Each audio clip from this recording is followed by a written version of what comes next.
right. Well, thank you, ladies and gentlemen, for putting up with these technical difficulties. And I want to especially thank Representative Gus Blackwell for the invitation to speak today. As I think you heard from that overlong and very kind introduction, I'm Joy Pullman. I'm a mother of 3 children, and I'm an education research fellow at the Heartland Institute. The Heartland is a state-focused think tank with the mission to research and promote ideas that empower individuals. And because my institute believes in academic freedom, I speak for myself and not for every single person associated with the institute. So I believe that you have and will continue to receive specific testimony on many of the details of Common Core, such as its lack of academic content, its inappropriateness for small children, its slipshod construction, connections to massive data mining programs, and so forth. So today I'm here to discuss kind of the broader context of Common Core, or what history, experience, and research tells us about its likelihood of benefiting children. Now this is something that you should have heard long before deciding to go with Common Core. But the short answer from all history, experience, and research is that we have no reason to believe Common Core will have positive effects, and many reasons to believe that it will damage children, teachers, and families. The great Samuel Johnson, upon hearing of an acquaintance's remarriage, apparently criticized that decision as the triumph of hope over experience. And the same phrase applies to central planning and standards-based education, one of its offspring, because every experience with them demonstrates their grave dangers. So if you think back to Economics 101, you may recall a fellow named Ludwig von Mises.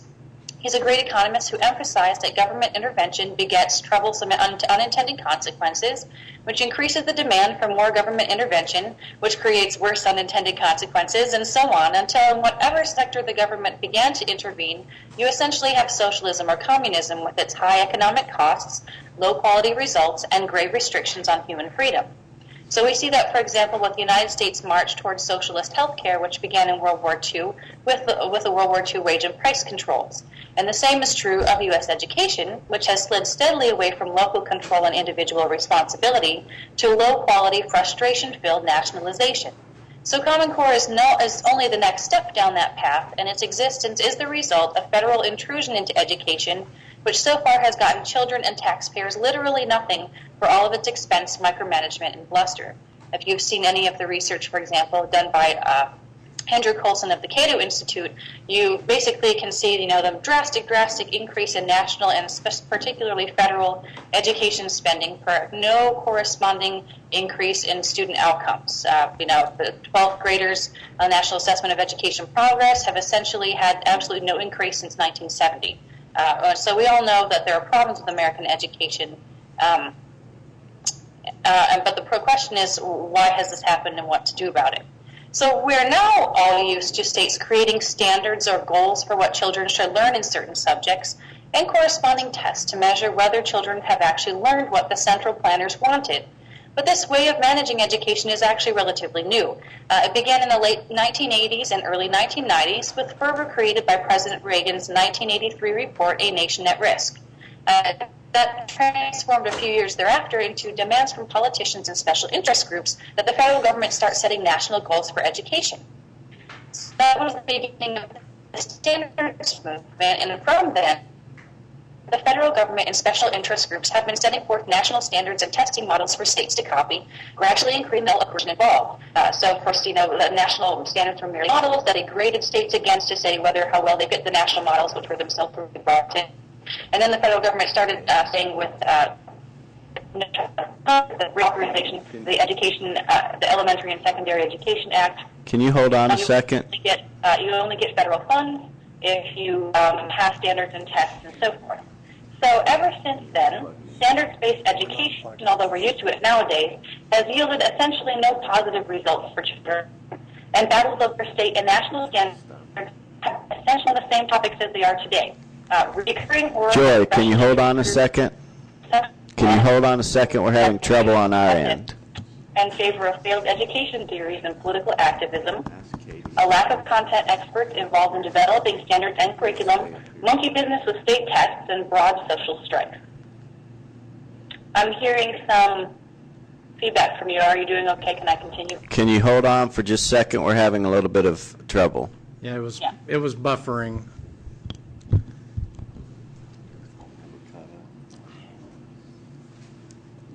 Okay, go ahead and try and continue slowly. A little slower. I'll back up maybe 2 sentences. Would that help? Yeah, that's fine. You're okay now. We're from Oklahoma, most of us, so. Okay. So this way of managing education, standards-based education, is relatively new. It began in the late 1980s and early 1990s with fervor created by President Reagan's 1983 report. You probably heard of it. It's called The Nation at Risk. That transformed very quickly into demands from politicians and special interest groups that the federal government set national goals for education, which it then proceeded to do under Presidents Clinton and H.W. Bush. So from the beginning of the standards movement, the federal government and special interest groups have set forth national standards and testing models for states to copy, and they gradually have been increasing the level of coercion involved because they keep finding out that voluntary action isn't accomplishing anything, so they think it's better to double down. So ever since then, standards-based education has yielded no positive results for children, and battles over state and national standards have been essentially the same as they are today. Continual horror that special interest groups have somehow managed to water down education content in favor of failed education theories and political activism, a lack of content experts involved in developing standards and curriculum, monkey business with state tests, and broad social strife. So now we have Common Core, whose proponents say best those rotten old state standards that have been created and coerced by essentially the same process that Common Core has and will be. They ignore that the entire idea is compromised because it relies on inherently faulty central planning, and the research bears this out. A series of data analyses from the Brookings Institution, for example, finds no link between state standards and student achievement. And every state already has, so this is a quote from the report, every state already has standards placing all districts and schools within its borders under a common regime.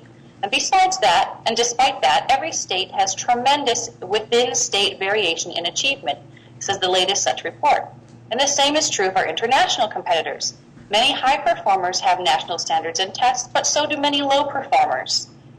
There appeared to be absolutely no relation between unified national standards and tests and high student achievement.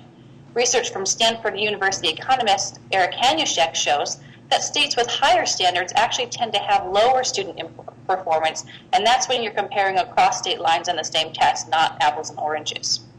So why do we keep hearing that Common Core is the magic tonic that America's lackluster school children desperately need? Dr. Jake Green of the University of Arkansas explains, the only evidence in support of Common Core consists of projects funded directly or indirectly by the Gates Foundation, which also sponsored Common Core's creation, in which panels of selected experts are asked to offer their opinion on the quality of Common Core standards. Not surprisingly, panels organized by the backers of Common Core believe that Common Core is good. The few independent evaluations of Common Core that exist suggest that its standards are mediocre and represent little change from what most states already have. When Seton Hall University professor Christopher Tynekin reviewed the purportedly large and growing body of knowledge that supports Common Core, he found that it was not large and in fact built on mostly one report called Benchmarking for Success, created by the same organizations that wrote Common Core. Only 4 of the cited pieces of evidence could be considered empirical studies related directly to the topic of national standards and student achievement. Tynekin further discusses research showing that there is no link between test scores and economic competitiveness.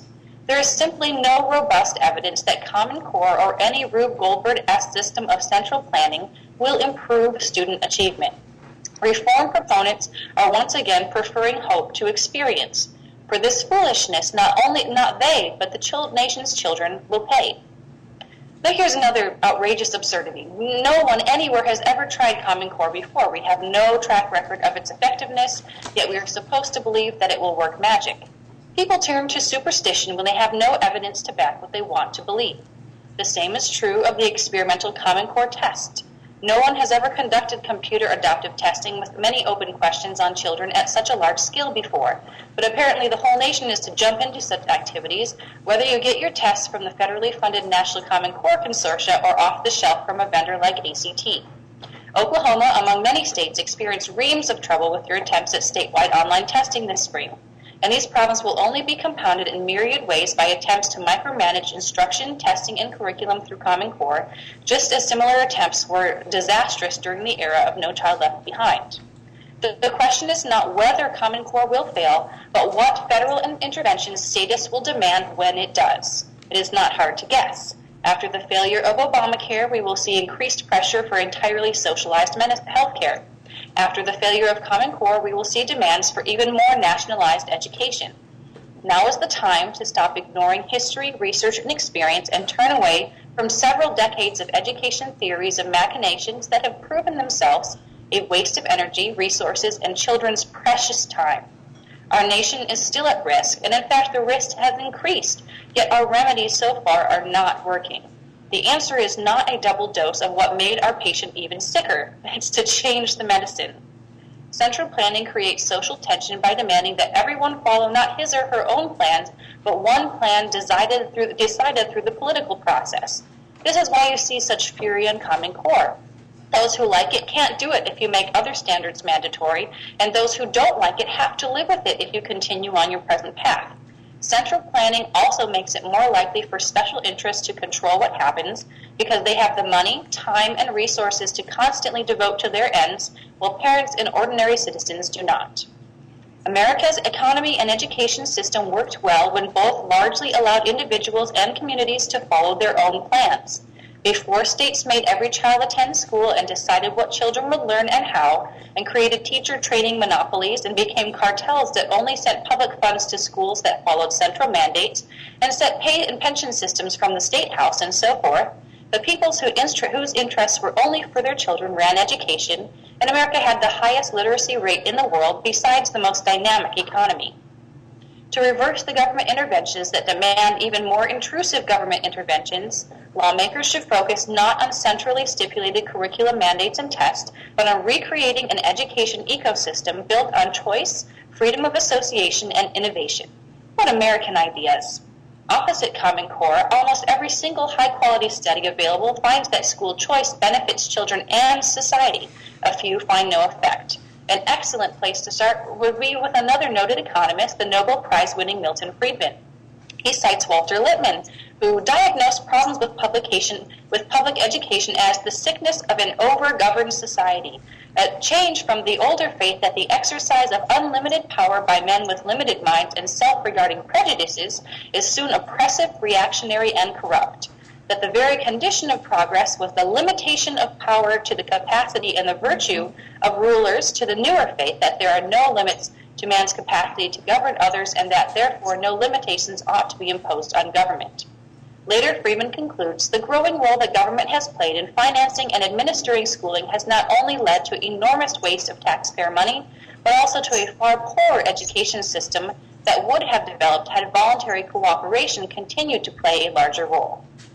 Oklahomans can either continue snowballing from increased government intervention to increased government intervention, of which Common Core is only the latest manifestation and will not be the last, or stop the socialism snowball and start walking back up the hill to the summit, where education is once again a matter of individual liberty. Under that arrangement, as research and experience resoundingly demonstrate, children and society will thrive.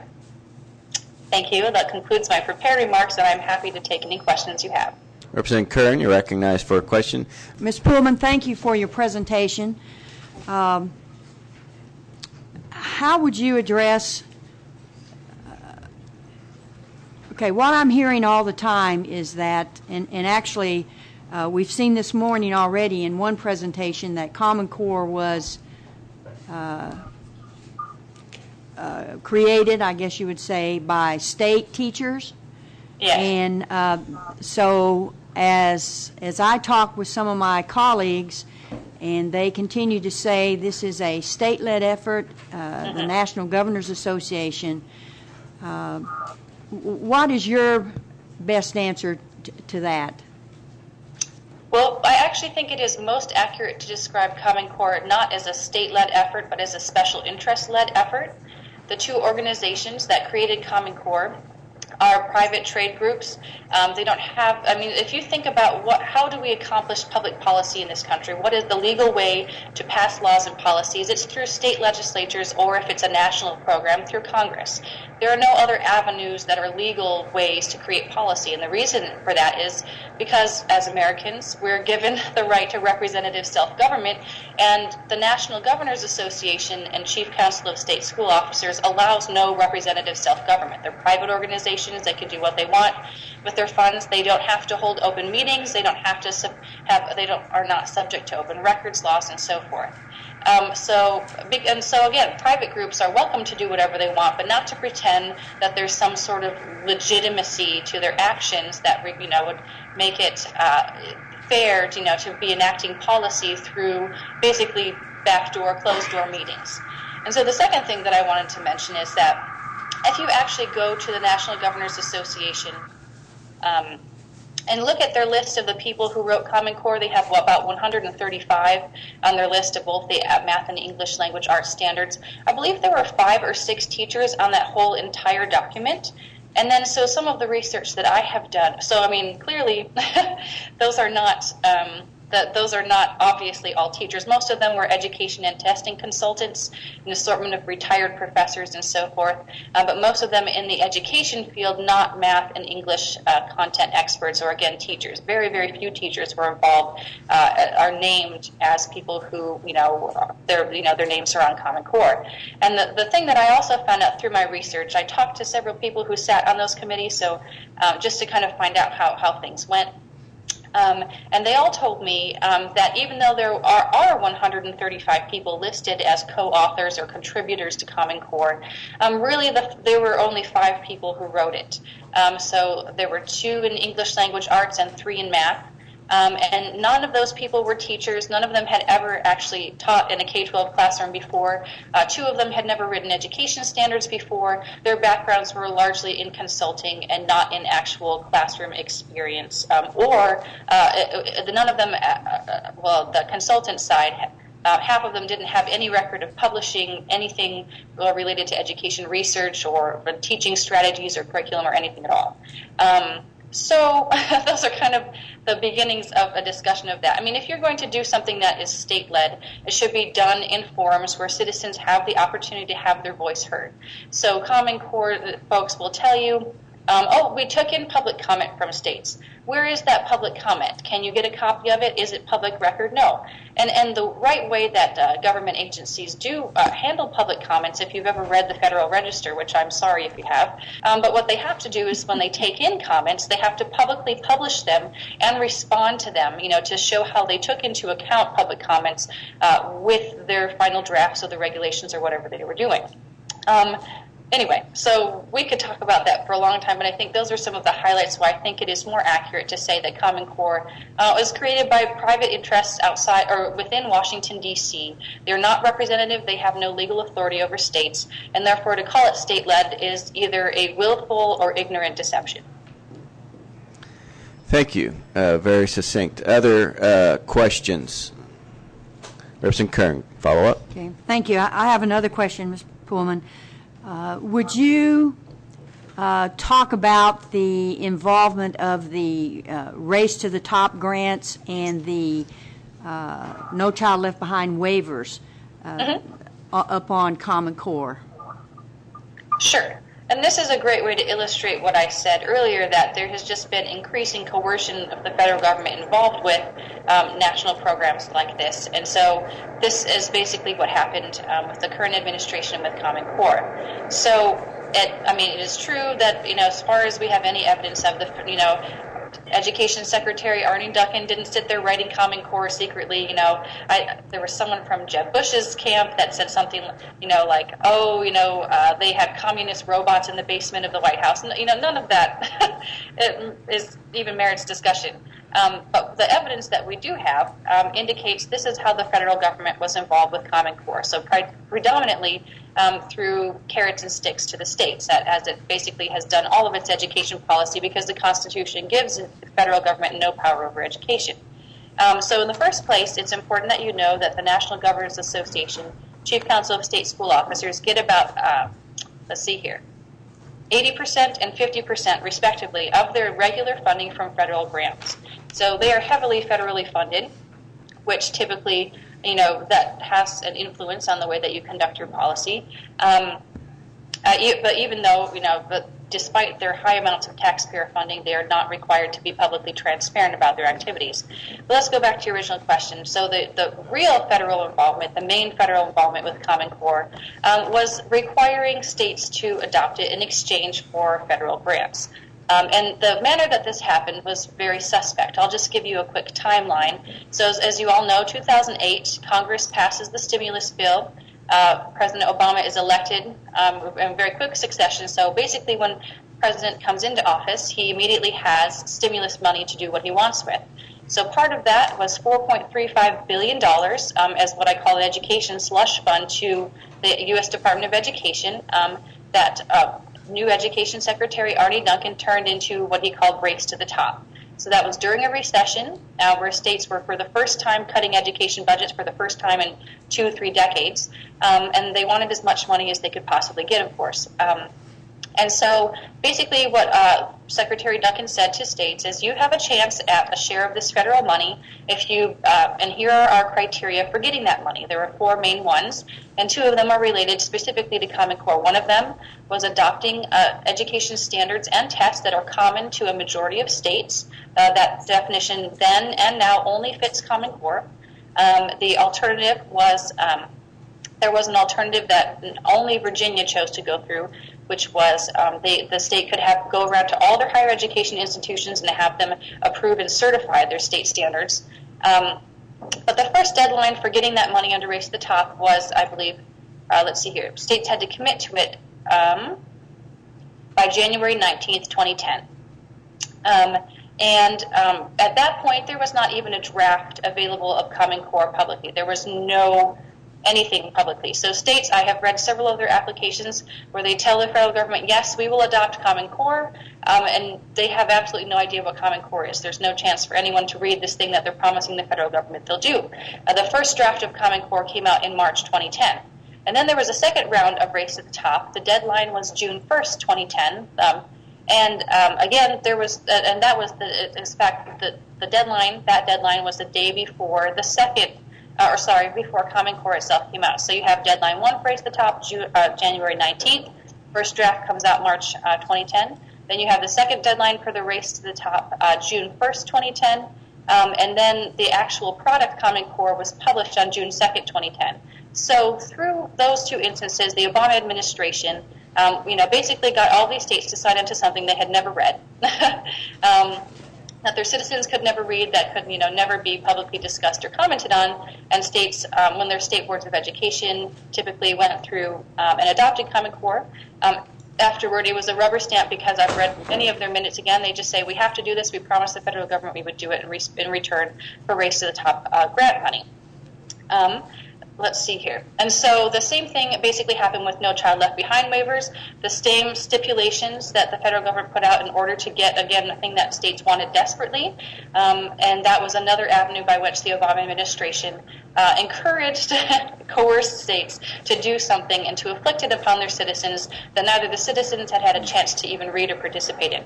The last thing I wanted to mention here is that President Obama and his education secretary have publicly and repeatedly taken credit for getting states to adopt Common Core. I think it's the president's January 2011, possibly 2012 State of the Union address, where he said directly that my administration used stimulus funds to get a number of states to adopt the same education standards.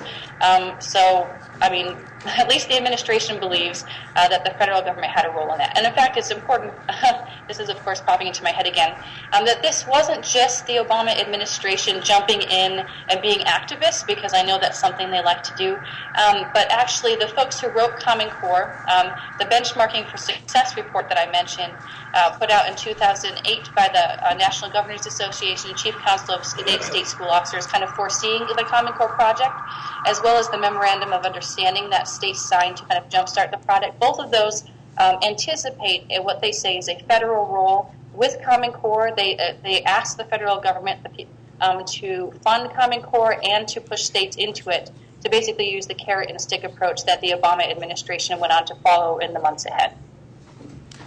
Thank hope you. that wasn't too long, and I hope that... No, that was good. We'll come back to you, question. Representative Kern. And just as a case in point, we're into the third year that our state has adopted Common Core. As far as I know, Representative Kern had one interim study on it for about an hour, and this series of meetings that we're having is the only other time it's been allowed to really even be discussed, even on the floor of representatives. I don't think we've had more than 5 or 10 minutes discussion on Common Core.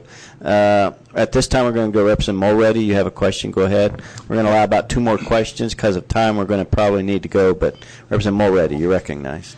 Thank you, Mr. Chairman. You've done a great job of laying out your concerns that many of us share. I wonder, though, given your research and just your opinion, are there any redeeming components of Common Core? Well, that depends on what section you pull out, which is a real problem because you can't take away sections of Common Core. So I have a presentation that I give to people on Common Core, and I try to be as factual as possible. So I have kind of a pro and cons page that talks about it. Well, for example, one of the things, I think it is a good emphasis in literature to what is common, very common in especially middle school, high school classrooms, is to have students, read a story and give their personal response to it. Tell me about your emotions, your feelings, and so forth. And that, of course, is not useful to children. It does not teach them knowledge. It does not teach them thinking skills. So the focus on getting evidence from the text, on supporting your reasons with research, that is a good one. But again, the problem is you can't just pull that out of Common Core and apply it. If you're going to do Common Core, you have to do it wholeheartedly, 100%, and you can only add up to 15% according to the agreements that states have made with Common Core's creators and with the federal government. So that is a positive aspect that I see of Common Core. Something for many states is that, Common Core is not internationally competitive in math, and it puts kids, for example, 2 years behind their international competitors in math by, I think it's grade 10. What it does do for a number of states, and it depends on the state, it does push, it tends to, for example, say that children should be learning, should be fluent in multiplication and division, a grade earlier than the state previously had. So it's an improvement, but it's not up to international standards. And again, there's another problem with that because I actually have been rereading the math standards while doing some research about them. And Common Core demands that children do a bunch of fuzzy math applications before they ever get. So I was looking at, for example, the addition, basic addition. Common Core doesn't tell kids that they should be fluent in addition using the standard algorithm until 4th grade. It took me a little bit to find it because I thought surely they are not waiting until 4th grade to teach children how to do math the most efficient way in addition. But yes, they're waiting till 4th grade. So if a state had previously required kids to be fluent in addition and subtraction by 5th grade, that's an improvement, but all the added baggage is a disadvantage. So there's a lot of other ways, of discussing and talking about the pros and cons. So there are some good things that they do. But the problem is, as a package and having to take it as a package, the whole package shoved down schools' throats is really not going to be effective, even if we look at it from a content perspective, assuming that education standards do benefit children, do improve schools and education, which, as I mentioned, is not proven by the research itself. We have time for 2 more questions. I'm going to ask one, then we'll go to Representative Kern. If you might just quickly address, there are those, semantics seems to be one of the biggest problems as we talk about Common Core. There are those who say Common Core is simply standards. It does not address anything else. How would you answer that illogical statement? Well, the first thing I always say is that if you refer again to the Memorandum of Understanding that states that governors and state superintendents signed to jumpstart Common Core, it envisions the project as being standards plus tests. It's not just standards floating out in the ether. Standards have never been envisioned without tests to measure them. So the tests are the enforcement for the standards. And basically what comes in between, you've got standards here. These are the goals that we want kids to accomplish. Tests, we measure if we've accomplished the goals. And in between here is curriculum, how kids get to those goals. So it is really duplicitous to assume, the whole goal of changing standards is to get at the curriculum. There's no point in having standards if they are not supposed to make a change in the classroom. The whole point is that something is not happening in the classroom that we need to have happening, and so standards are a way to get at that. So between standards and tests sits curriculum, and it's true. I think about it. I think a helpful way to think about that is standards kind of create a table of contents, for say a textbook, or a kind of list of a bullet point, check mark list that a teacher should cover in a given year. So obviously there are lots of activities and things that fill out the daily activities of a class to get to those goals. But it's ludicrous and double talking to say that standards do not influence curriculum, especially when they're tied to tests. That's the very aim and goal of them. Here's another here's another tidbit too. The National Common Core testing organizations are actually explicitly creating curriculum to go along with Common Core, of course, to help teachers do the things that will get their kids a higher score on tests, whether we actually know that will be the result of their efforts or not. Okay, thank you. And Representative Kern, you have the final question. Thank you, Mr. Chairman.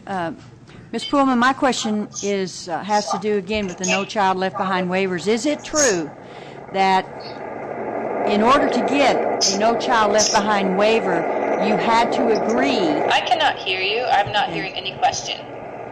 Okay. Or anything at all, actually. Can you hear me now? Can you hear me? That's a little better. Okay.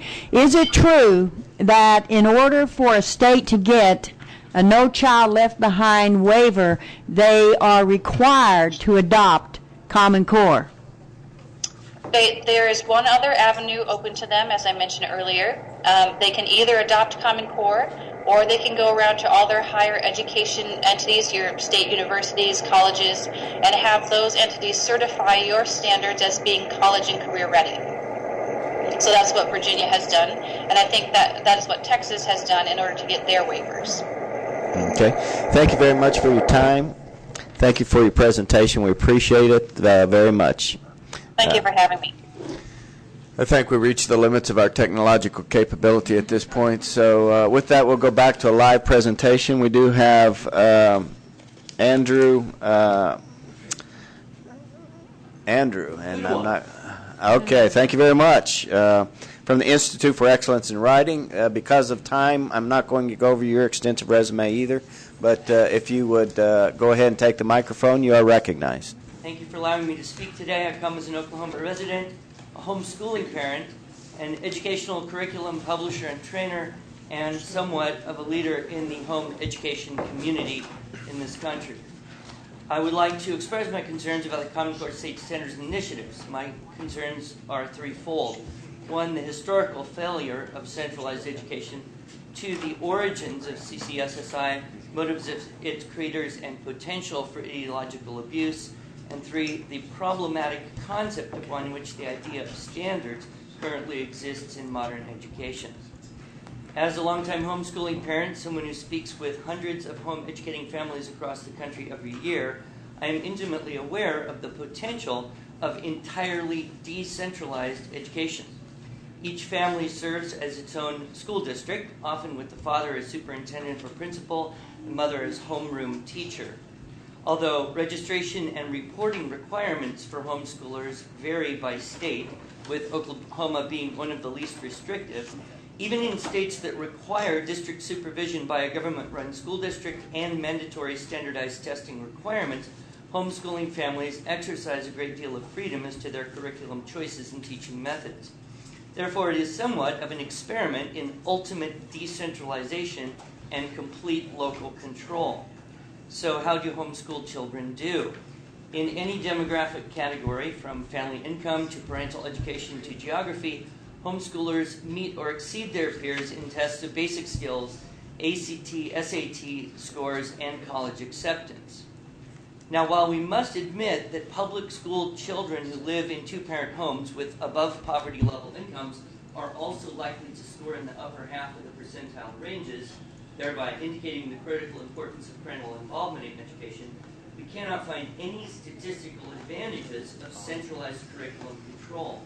In fact, there is no, as Ms. Pullman pointed out, no historical precedent indicating that top-down dictated curriculum has any effect at all on basic skills. In fact, the last few decades might indicate at least an empirical correlation between increased efforts by U.S. states to create more rigorous standards and the decline of basic math and language skills of U.S. students. Even in my short time of 16 years working professionally with various public school districts in California, Washington, and Alaska, it is evident that the push for standards in these states has had little, no, or possibly a negative effect, at least in the area of my expertise, teaching writing skills. In her 1990 book, Why Johnny Can't Write, Myrna Linden cited several studies that indicated writing skills have been declining for 20 years. In 2005, a Carnegie Foundation report indicated no improvement, and I don't think there are many university teachers or businessmen who will argue that things have improved in the last decade. That microphone isn't working. Oh, Maybe sit in. I thought it was pretty loud. Okay, I'm a pretty loud person. Thank you very much. I don't think there are many university teachers or businessmen who will argue that things have improved in the last decade. So while we certainly cannot blame an increase in legislated educational standards for the decline, other demographic factors are likely responsible, we certainly cannot expect, based on historical precedent, that centralized standards or curriculum can have much effect on the problem of declining abilities. For these reasons, I cannot see any advantage for the state of Oklahoma, or any state, to continue to require implementation of the Common Core standards. Any benefits these new standards might have cannot possibly outweigh the harms. Expense to the state and its public schools, an added burden to administrators and their staff, and the further suppression of teacher initiative and ingenuity. I think we can all attest by personal experience, and it is supported by research, that the quality of the teacher makes the greatest difference in student performance. Centralized curriculum, in its effort to make all classrooms similar, ends up handicapping great teachers for whom innovation and enthusiasm go hand in hand. Although revoking Common Core standards would not solve the problem of declining basic skills, it may allow Oklahoma schools freedom to pursue with greater autonomy curricula and methods that do work, and as is always true in a free market economy, successes will be imitated. Less central control over education will encourage schools to innovate, attract talented teachers, and strive for excellence. I do have many personal examples of having visited schools that fall directly in that description. There are many versions of how the Common Core standards came into being. One only has to start reading reports, watching YouTube videos, or reading political blogs to realize the complexity of the story, and I don't purport to have studied the issue enough to know the whole truth.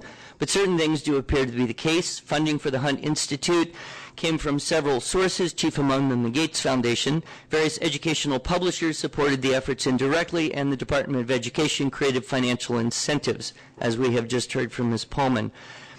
As a private citizen, my approach in thinking about this would be to follow the dollars. Who might benefit from nationwide adoption of the CCSI?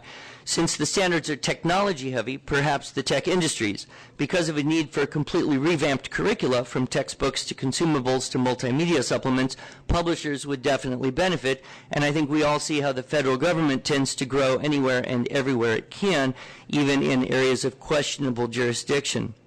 While I cannot personally bind everything said by Glenn Beck and other very vocal objectors, I do see the potential for increased control over education, not just in the areas of math and language skills, but in actual content as well. Already you have heard from experts concerned with the degradation of the literature in the Common Core language guidelines. I believe you have also heard from others about the possible expansion of Common Core to include the social studies and science standards, thus moving into areas of potential ideology and even propaganda.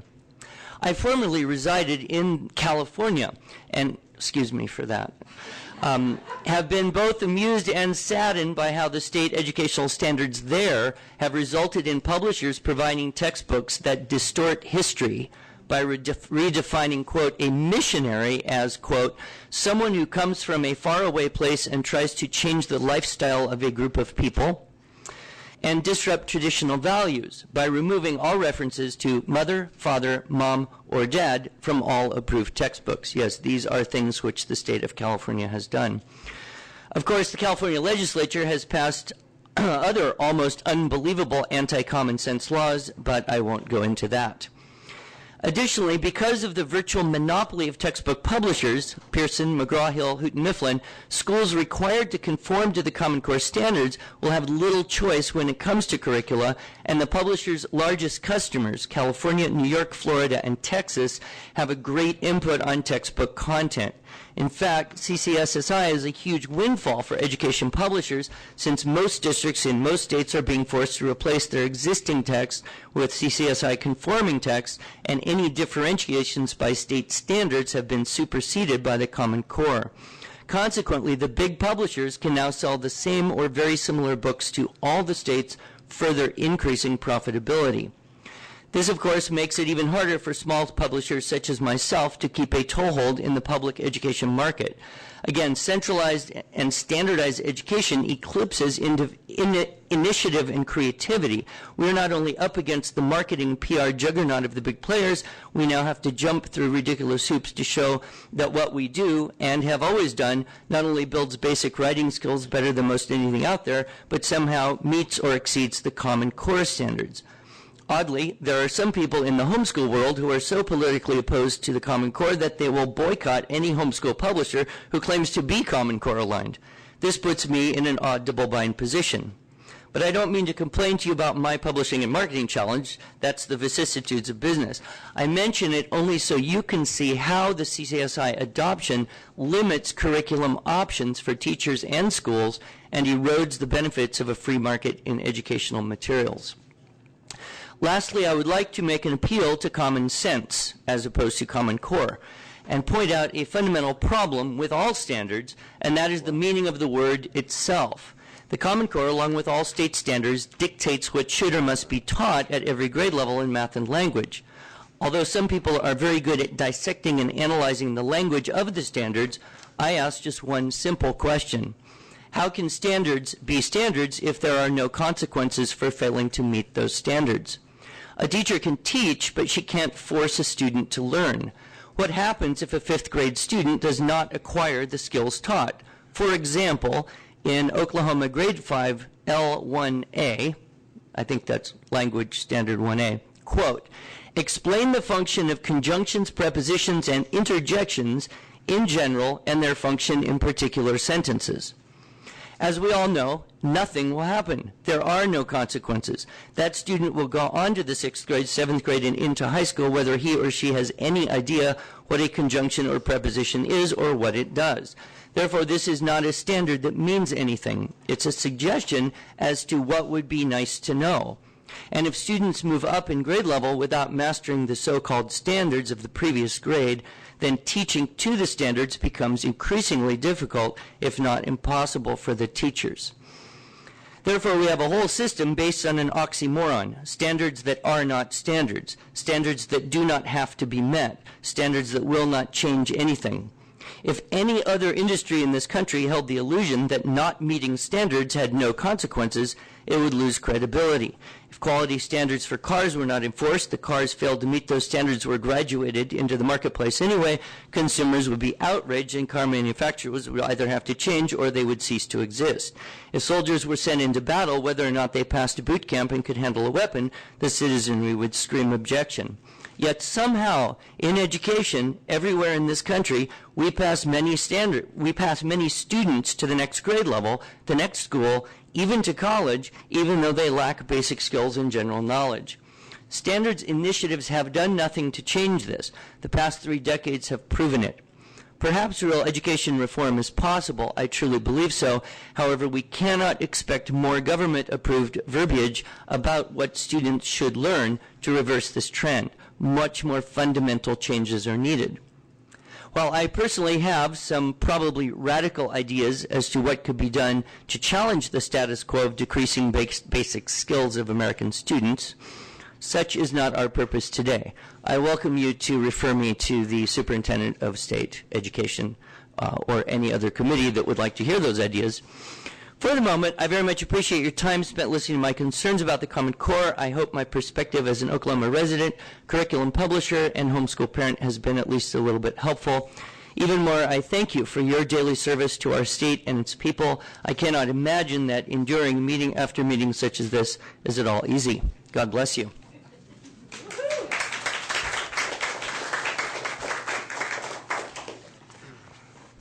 Well, you get used to meeting after meeting like this after a while.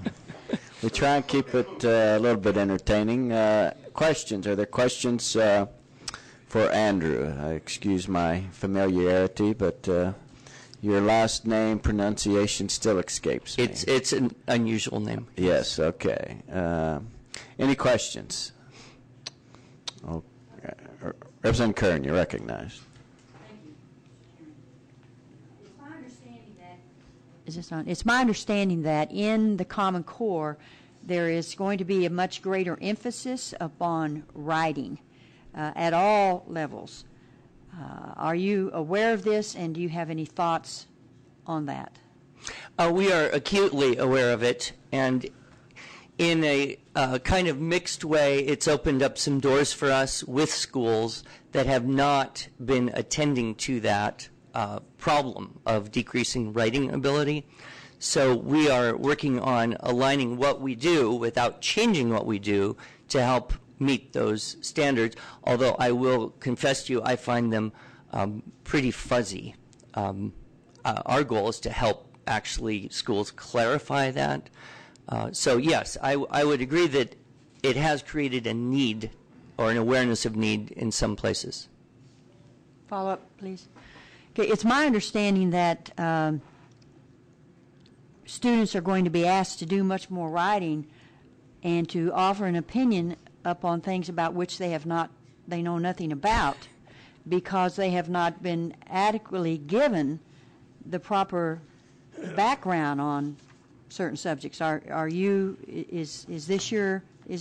heard such this? Yes, that I think it goes even deeper than that. Students are being asked to articulate ideas not only that they do not have, but articulate ideas in words that they do not know and in sentence patterns they cannot produce. So we're working at a very much lower level of kind of basic skills, and that's one of the things that our company is working very hard is to develop basic skills. And as Joy Pullman said, higher order thinking is not possible without basic skills. Representative Shelton, you're recognized for a question. Thank you, Madam Chair. I'm just trying to piggyback on something that you said. So if I say it wrong, I caught a glimpse of a statement that you made. You were talking about the new standards are using sentences and using words that they are not accustomed to, and they're going to be tested on this different curriculum. Is that correct? I did not feel that I said testing. The other member here was asking about an emphasis on writing. And of course, one of the huge problems with trying to teach and evaluate writing is that it is very difficult to do mechanically through, say, a multiple choice medium. This is why the College Board has spent such a tremendous amount of money on the essay portions of the SAT and ACT. I was trying to suggest that students don't have the linguistic skills to articulate the complexity of the ideas that they are being asked to think about. Is that? Yes, and let me. At what age do you think that students should be able to articulate those ideas? I think one of the, I'm going to get in trouble here. I think one of the most fundamentally disordered things about education in our country today is that we compare children based on age. That we have an expectation that just because a child is, say, 10 years old, that they should have a certain ability to do something. Whereas a true standards-based approach would have skills developments in a sequence, and it would be perfectly acceptable for children to move through that development of skills sequence at a different pace. For a follow-up. Thank you. And I appreciate your candor, and thank you. My next question is, Oklahoma this year is going to implement something called the Reading Sufficiency Act in the state of Oklahoma, which measures all third graders, expects them to be able to read and articulate positions and do it themselves, third graders.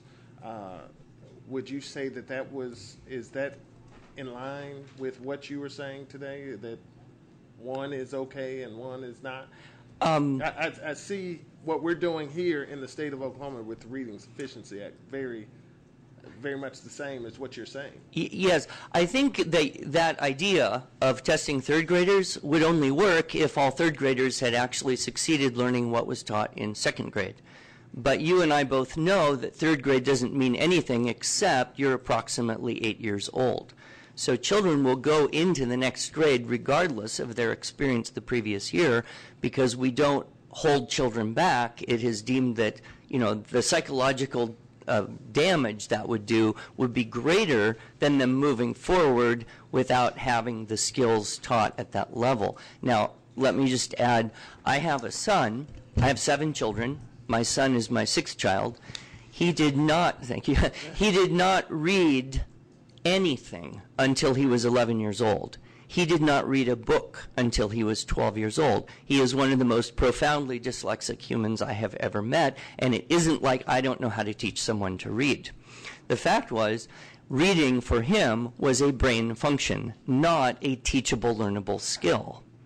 When he did start to read, he immediately started to read sophisticated material at his intellectual level, because we had made a strong effort to read to him out loud in huge quantity, provide him with audiobooks, etc. He is now 16, does competitive speech and debate, reads anything you can throw at him, and actually is one of my own children, one of the more articulate of them and the better writer. So I think it is extremely dangerous to judge children on their reading skills based on age, for had he been in a school for the first few years of his educational period, 6, 7, 8, 9 years old, he would have been branded a complete idiot. One final follow-up, then we'll have to move on. Final? Okay, I have one more question, but it's got 2 parts. That's a joke. Anyway, my son has dyslexia as well, and he's 7 years old. And are you aware that I feel like I've changed the subject a little bit, but are you aware that we are about to measure all third graders at the same level in the state of Oklahoma on the Reading Sufficiency Act, whether they have dyslexia or any learning issue? Are you aware? I am not aware of that. I know that Alaska did that with benchmarks, and it was pretty much a disaster. We will start this afternoon with Rob Miller, principal at Jenks, Oklahoma. And I know that Jenks just spent, about $1 million on new screens, some new computer screens for the testing purposes. So that's our segue into the principal. And Mr. Miller, you are recognized to speak. This is always a great opportunity. I've had the opportunity to come down to the Capitol several times before to talk about testing and other issues related to education. And I want to start off by sincerely thanking the members who are here just for your time, the time to listen, the time to study these issues, to reflect upon these issues, because I think we all recognize that they're complex. They're not as simple as you'll read in the paper.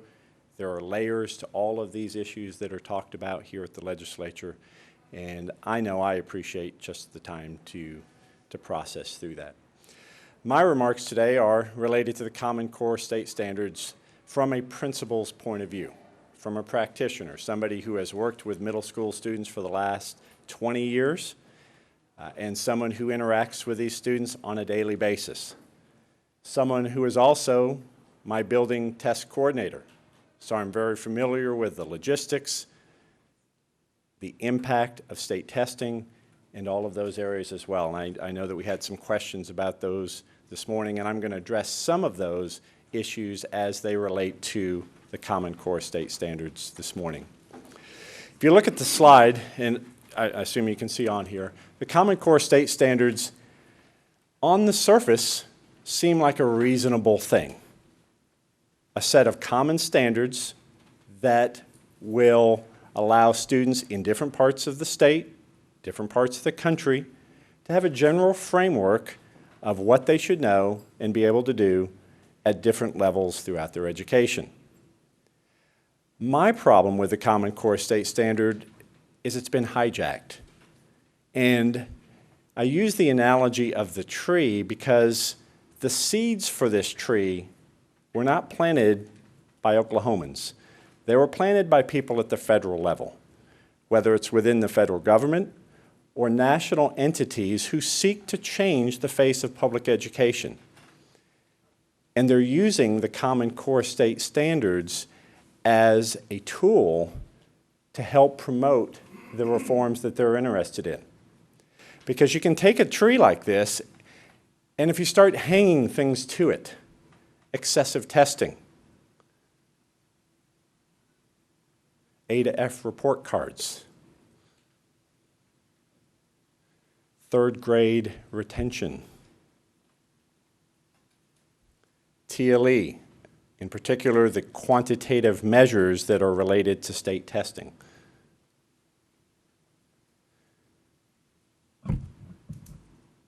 Remediation and the funding needed for that.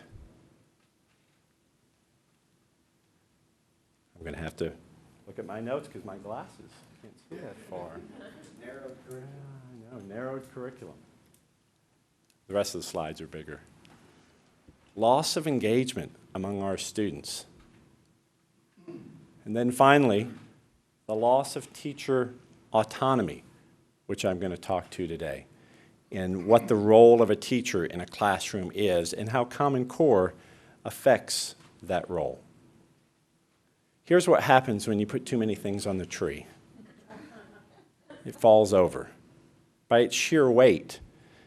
And I sense that Common Core may have a similar fate because of all the things that are being added to this tree that we call the Common Core state standards.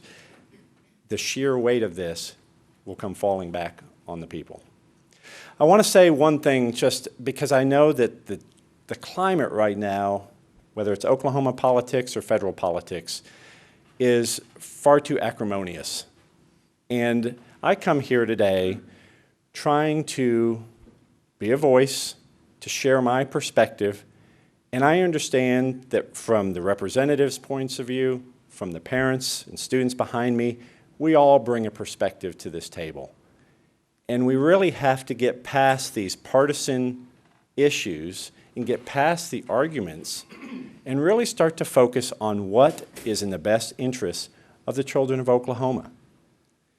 Some of these things that get thrown back when we complain or provide constructive criticism to some of these reforms are not true. Administrators, superintendents, principals are not opposed to accountability. I'm accountable every single day to my school board, to my district leaders, to my parents and the patrons of our community, one of who just walked in, to our teachers, to our students, to myself, to bring the very best I can every single day. Our teachers are not opposed to evaluation. They want to be the best teachers they can be. So they're not opposed to having an evaluation system that is designed to provide them feedback to better their craft.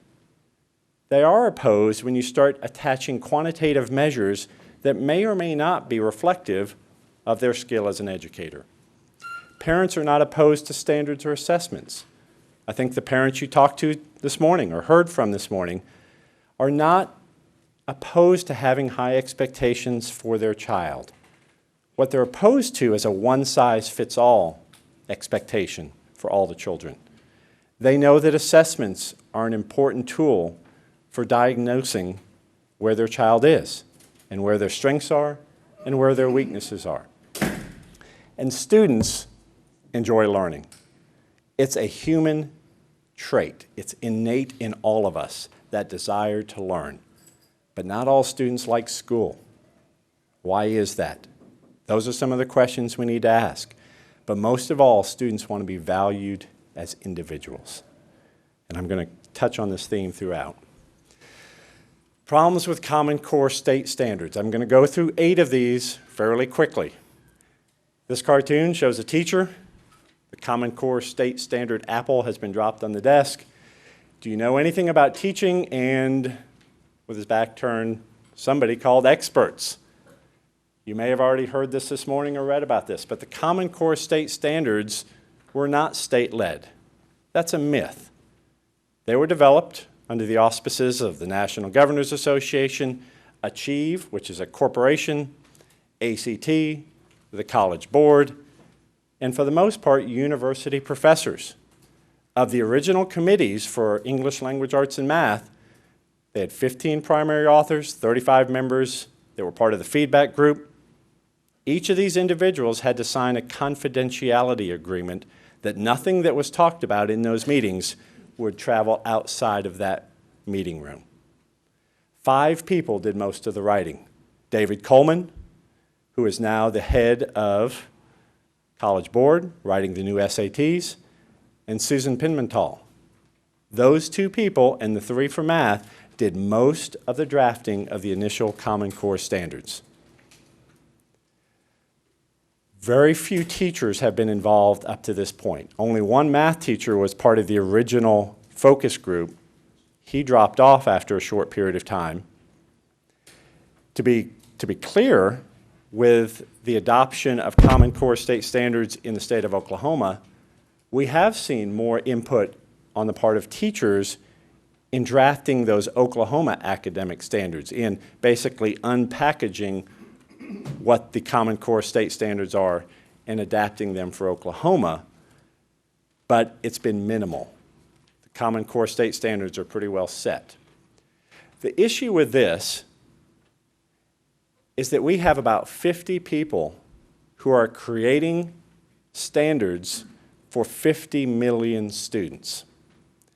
These standards might be the best thing since 2-ply toilet paper.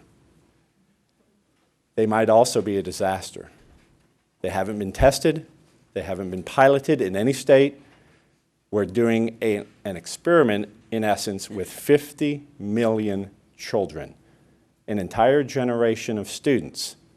What happens if it doesn't work? Second point, Common Core state standards are not a magic pill. It's a prescription for a disease that doesn't exist. I don't have high blood pressure, so I don't take high blood pressure medicine. If I did, it probably wouldn't hurt me, but it wouldn't help me either, because there's not an issue there to solve. We've been doing this in education for the last 30 or 40 years, searching for that magic pill. What's going to cure those things that ail public education? Much like many people search for a cure for weight issues. And you've probably seen the ads for lipozene. Guaranteed to lose weight. All you have to do is take this pill and you will lose 30 pounds in 30 days. In fact, there's a warning on the box that says if you start losing weight too fast, you should stop using it. Results may vary, which means it's going to vary from person to person. One person may lose 30 pounds. One person may gain 10. But the bottom line in the fine print on this box, it says combined with diet and exercise. So if you take anything, I could sell water. When combined with diet and exercise will cause us to lose weight. So we need to stop searching for this magic pill, because here's some of the things that we're looking at. Common Core state standards, it's just the most recent magic pill. Teacher and school accountability. Since No Child Left Behind, now Race to the Top. We have TLE, we have A to F report cards. These things haven't made a difference in teaching and learning in our schools. I know that this spring there will be bills about merit pay or incentive pay. And I want to encourage the representatives who are here to vote no.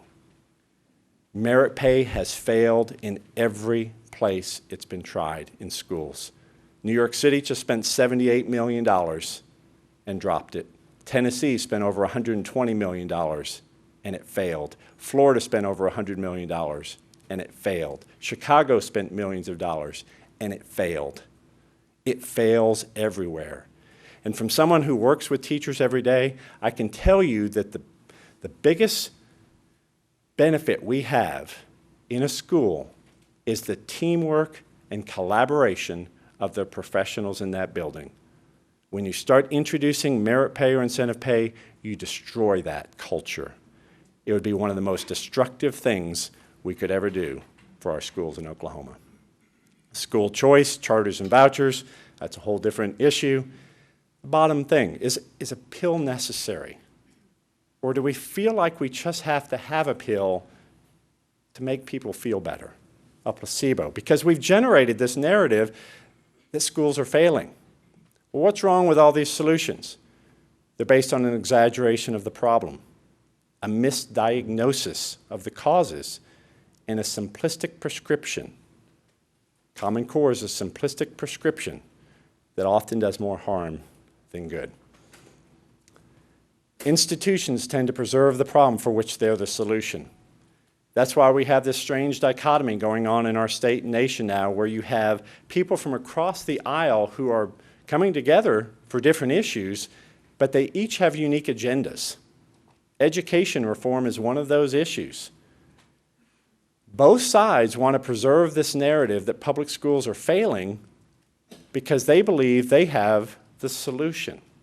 So on one side, you've got groups that are espousing the virtues of charter schools and vouchers and privatization and parent choice. And on the other side, you've got groups that are asking for more funding for teachers, more funding for remediation programs. But imagine if there wasn't that narrative that public schools were failing. What happens to the solutions? There's no need for them.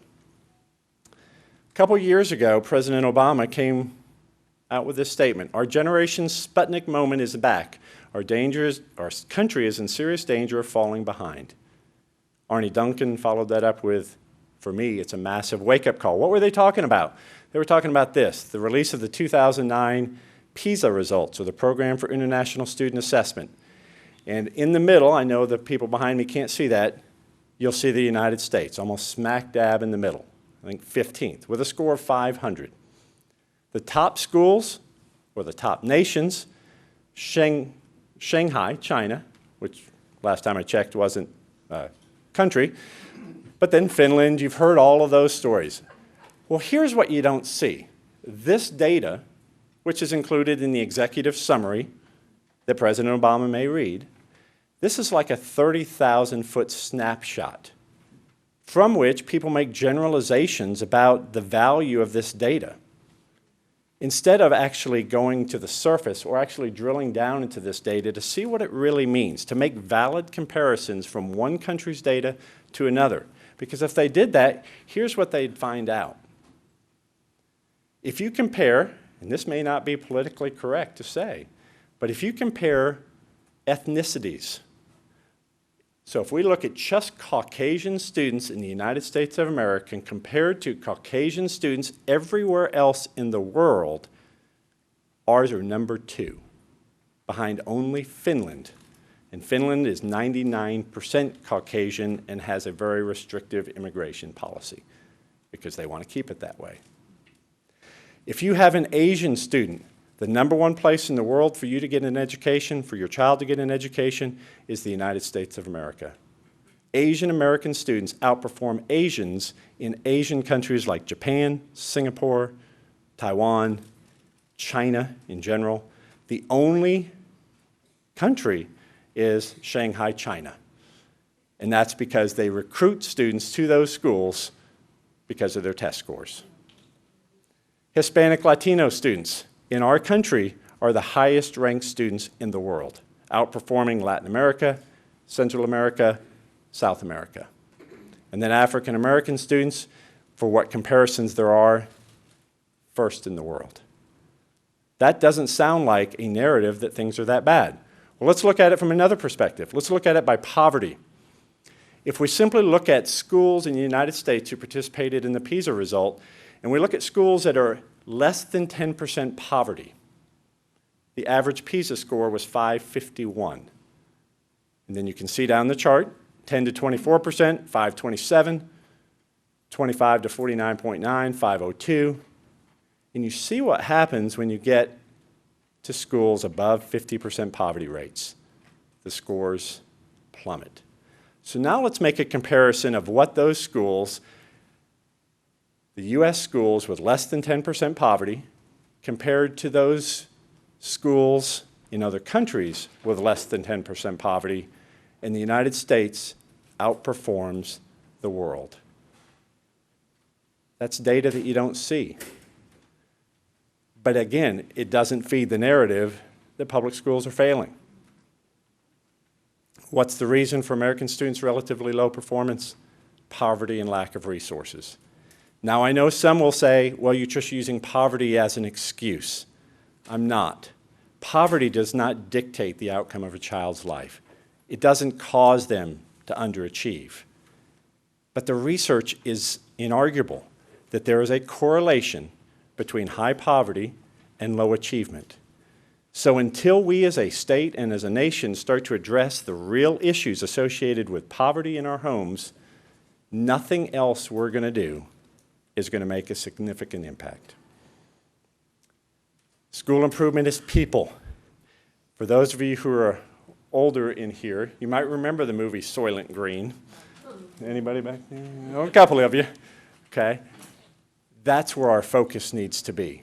Building capacity in our schools with our teachers, providing the kind of professional development, the kind of compensation that we need to bring the best and brightest to the field of education. That's how we make a difference. Not by more standards, not by more testing, not by all these other things that we're trying to do. It always comes back to people, not programs, not processes.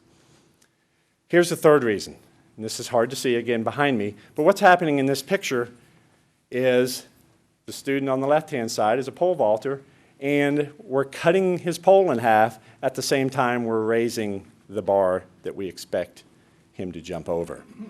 That's what's happening in education today. Per pupil funding in the state of Oklahoma is below 2009 levels. We've got more students, and now we have higher expectations, more things that we're expected to do. So the bar is raising while we're cutting resources. That is not a recipe for success. Lack of teacher training. For the last couple of years, teachers have been in the bullseye. They've been denigrated by the people in the national reform movement who like to blame teachers and schools for all that ails public education. And now come along the Common Core state standards, and we want them to adopt them with fidelity because this is going to be good for them. But at the same time, we tell them, if your students don't do well with this new untested curriculum, guess whose job is on the line? Yours. Because if your students underperform and you don't get the kind of quantitative data, then you might be gone. So this is a good picture for Oklahoma. You've got the teacher as the deer on the side of the road, not sure when to cross. Not sure if they're going to make it to the other side or whether they're going to get hit by a semi about halfway across. This one's important to me. Standards shouldn't be attached to school subjects, but to the qualities of mind it's hoped the study of school subjects promote. Let me talk about that one a little bit. What I'm trying to get at is that instead of having standards for English language arts and for math, we need to develop standards that are based on those qualities of the mind that are important for 21st century learners. We all agree that the ability to read, to write, to communicate, to problem solve, to think creatively are all important. But so are the things that are up here: empathy, self-discipline, a sense of humor, a passion for learning, tenacity, responsibility. There is no test to measure these intangible qualities within students. And by forcing them to take a test that measures only one or two aspects of that, we're telling them that the rest of those things aren't as important. Here's a big one. Common Core standards will increase testing.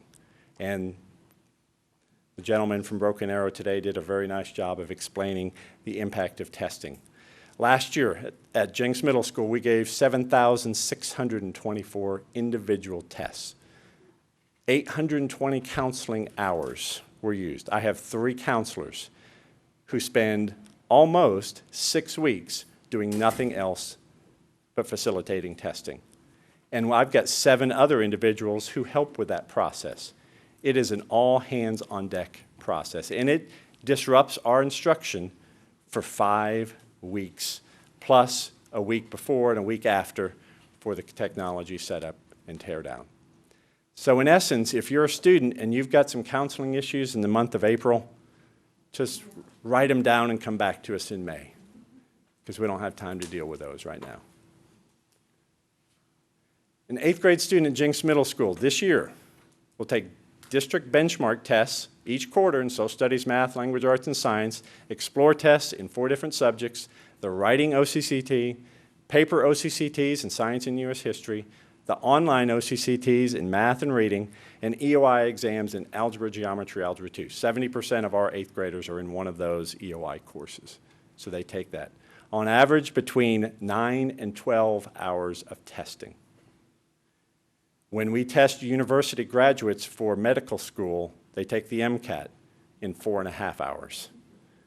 So why does it take us 3 times as much time to determine whether an 8th grader is ready to go to high school as it does to determine whether someone's ready to go to medical school? This is difficult. Again, it's got too many details on it, but I know you can see it up there. For the parents behind me, if you're not aware of some of this testing information, it's out there. Look at what's going to happen with the implementation of the Common Core state testing, which is called Oklahoma Academic Standards, and the catchy name our State Department came up with was the OCRA exams, Oklahoma College and Career Readiness Assessments. And for those of you who read my blog, you know I came up with another one for that, another acronym. But if you read across 7th grade, the first 2 lines, this year, 7th graders will take approximately 210 minutes of testing, geography, reading, and math. Next year, they'll take 450 minutes, an increase of 4 hours of testing, over 100% more than what they're taking now. So now instead of just taking one 90-minute reading test, they're going to have 3.5 hours of language arts and writing combined. Instead of one 60-minute math test, they're going to take 2 90-minute math tests. Now, I've talked to a lot of math teachers. I cannot understand why it takes 3 hours to determine whether an 8th grader has competency in pre-algebra. Most of my math teachers could do it in 10 questions in about 20 minutes. Look what happens in 8th grade. 8th grade is already our most tested year because we have the writing test and the U.S. history. But still, we found a way to add 180 minutes, almost 3 hours of testing. And this is for 2015, if everything goes through. We haven't heard all the details yet, but this is based on the RFP that the State Department of Education put out for the testing companies, which I suspect will be CTB McGraw-Hill. We'll get this contract, and we'll find out very soon. That's a big issue. We can't do it. Right now, this stretches my capacity in a school. We will have to extend the testing window longer than it already is, lose more instructional time, just to take more testing that has no value. These are tests of learning. We don't even get the results of these in our building until the next year when those students are gone. These have little to no value for educators in the classroom. Plus, standardized tests are simply a terrible way to measure the potential of a human being because we're not standardized. We're different. And you've heard that message throughout the speakers this morning. We have a question, if we could pause right there. Yes. Representative Kern. Thank you, Mr. Chairman. These tests, how many of these tests are mandated by the federal government and how many of them are by the state? Okay, by the federal government, the No Child Left Behind, which is now kind of the waiver, the testing's still the same. Grades 3 through 8, every student must be tested in math and reading every year. Then in grades 10 through 12, they have to be tested once in math and reading. So they could be algebra, geometry, and then English 10. Then they also have to be tested in science one time, grades 3 through 5, then 6 through 9, and then 10 through 12. I understand all that. What I mean is if some of these or most of them are federally mandated, we can't do anything about that. If the tests you say that they're being required to take that have no value are state mandated, I want to know that. Those are Okay. the tests we can deal with. The writing component is not required by federal law. That could be eliminated. The social studies requirements are state law, not federal law. Those could be eliminated. All the rest of the EOIs could be eliminated. So there is quite a bit we could do. Plus, it's just a matter of looking. Even if there is a math and reading test mandated by the federal government, they don't tell us we have to do a 3.5-hour language arts test or a 3-hour math test. Those are state decisions, and that's excessive. This goes all the way down to 3rd grade, by the way. So those of you who have 8-year-olds that are studying for that reading test, they're going to be taking a 3.5-hour reading, language arts, and writing test that will determine whether they move on to 4th grade. Won't be any stress or pressure there. Common Core, kill innovation. Notice all the brown cows in there. Welcome to the Common Corral. When the Common Core becomes the only game in town, it's the only game in town. So what will some of these schools that used to be innovative and try things like project-based learning and standards-based curriculum and allowing students to find their passion and learn through those areas of interest are now going to be focused into a very narrow field, a corral, so to speak, so that we're all the same. And this is what we're telling students. Here's your path to college and career readiness, down this narrow tunnel to that blue door. And that's the only way. That's a false message. Albert Einstein said it well a long time ago. It's a miracle that curiosity survives formal education. I see it with middle schoolers. And I know our elementary teachers or parents who are back here, when their kids are young, kindergarten, 1st grade, they love school. They love to learn. They should. And they should still love to learn when they come to 7th and 8th grade. But somehow, formal education kills that for a lot of students. Somebody mentioned this earlier. Common Core may set performance standards, which is fine. Everybody knows that, okay, to reach this level, you got to be here. Standard also means like everybody else. That's not what we want. We don't want a set of standards that cause every student to have to be the same, to learn the same things in the same order at the same time based on chronological age, when everything we know about research says that that's wrong. Yet we're doing it anyway. Albert Einstein, again, believed in standardizing automobiles, not human beings. Standardization is a great peril which threatens American culture. Said that a long time ago. Somebody, I think Linda from Sand Springs, had a kind of the square peg analogy. 80% of our students are going to be fine with Common Core state standards. They're going to be the round peg. They're the compliant ones. They'll do what they're expected to do. They'll still learn under this. But what about these 20% of students that are square, that don't fit that? Do we just get a bigger hammer and hit harder, trying to force them through? Or do we instead design schools that adapt to meet the needs of students of all different sizes and shapes, which is what we should be focusing on? Because if you judge a fish by its ability to climb a tree, It will live its whole life thinking it's stupid. Education in our state should focus on individual children. What are their strengths? What are their interests? What are their passions? Not on fixing deficiencies. And that's what this whole program with Common Core and state testing and remediation does. We no longer care about what makes this child unique and special and valuable, and that's a disservice. A school is not a business, and these people out there who are corporate reformers who believe you can run a school like a business have never run a school. A principal, I'm not a CEO. Students are not a product. My teachers are not assembly line workers, like at the old Lucille Ball commercial or show where the product comes across, they add their pieces to it, that moves on, and then here comes the next one. Well, all we're doing with Common Core and some of these other things is speeding up that assembly line. And there's going to be a lot of wreckage at the end. What does college and career ready really mean? I think Linda talked about this, so I'll kind of skip through that. But here's where I think our focus needs to be. And this is philosophical in nature, but I think it's important for us to talk these issues. Right now, our schools are set up to create employees. We're trying to make square pegs or round pegs for round holes, the jobs that currently exist. We have no idea what jobs are going to be out there 10 years from now, let alone 20 years from now. So we may be training them for jobs that aren't there. What we need to be doing, again, is looking at those human traits, those human learning traits, to create students who have an entrepreneurial attitude.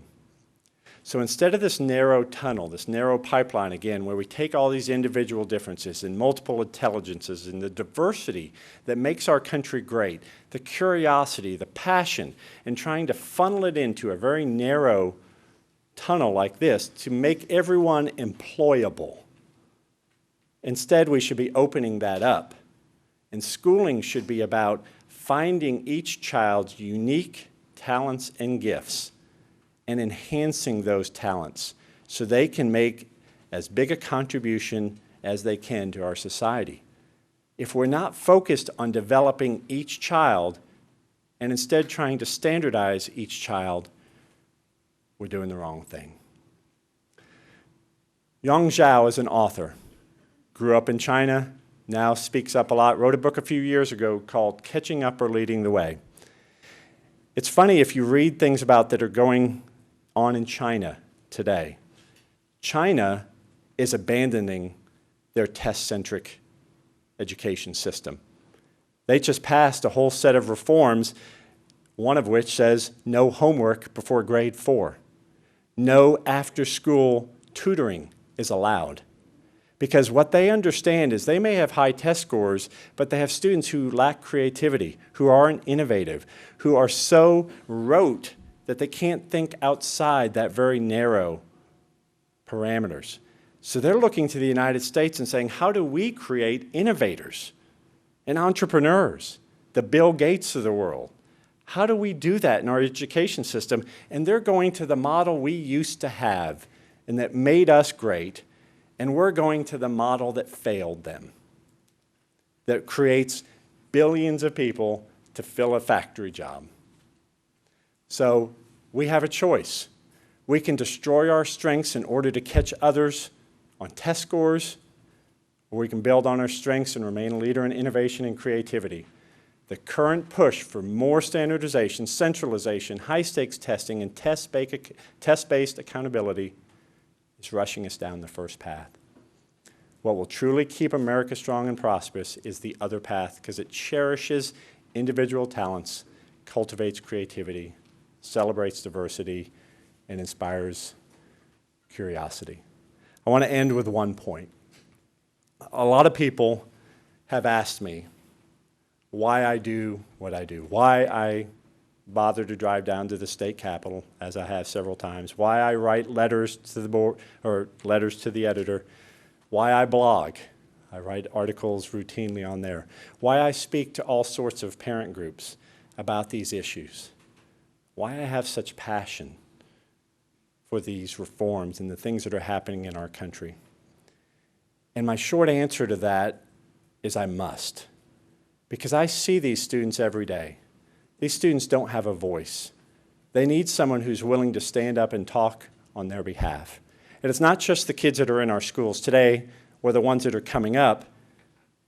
It's also the students who've passed through our education system, an education system that failed them because it didn't recognize them as unique and special human beings. My brother is one of those individuals. Steve and I both went to Sand Springs High School. We grew up in an alcoholic household. For me, school was a refuge. I was good at school. I took all the tough courses. I liked taking tests because I did well at tests. I played basketball, played other sports. My brother, on the other hand, had a congenital heart issue, so he couldn't play sports. And he wasn't good at school either. And by about 7th grade, he'd become so disillusioned by the process of school. He was one of those kids who loved to fix things, would take things apart and work on them. He could visualize things much better than I ever could. I always admired how smart he was.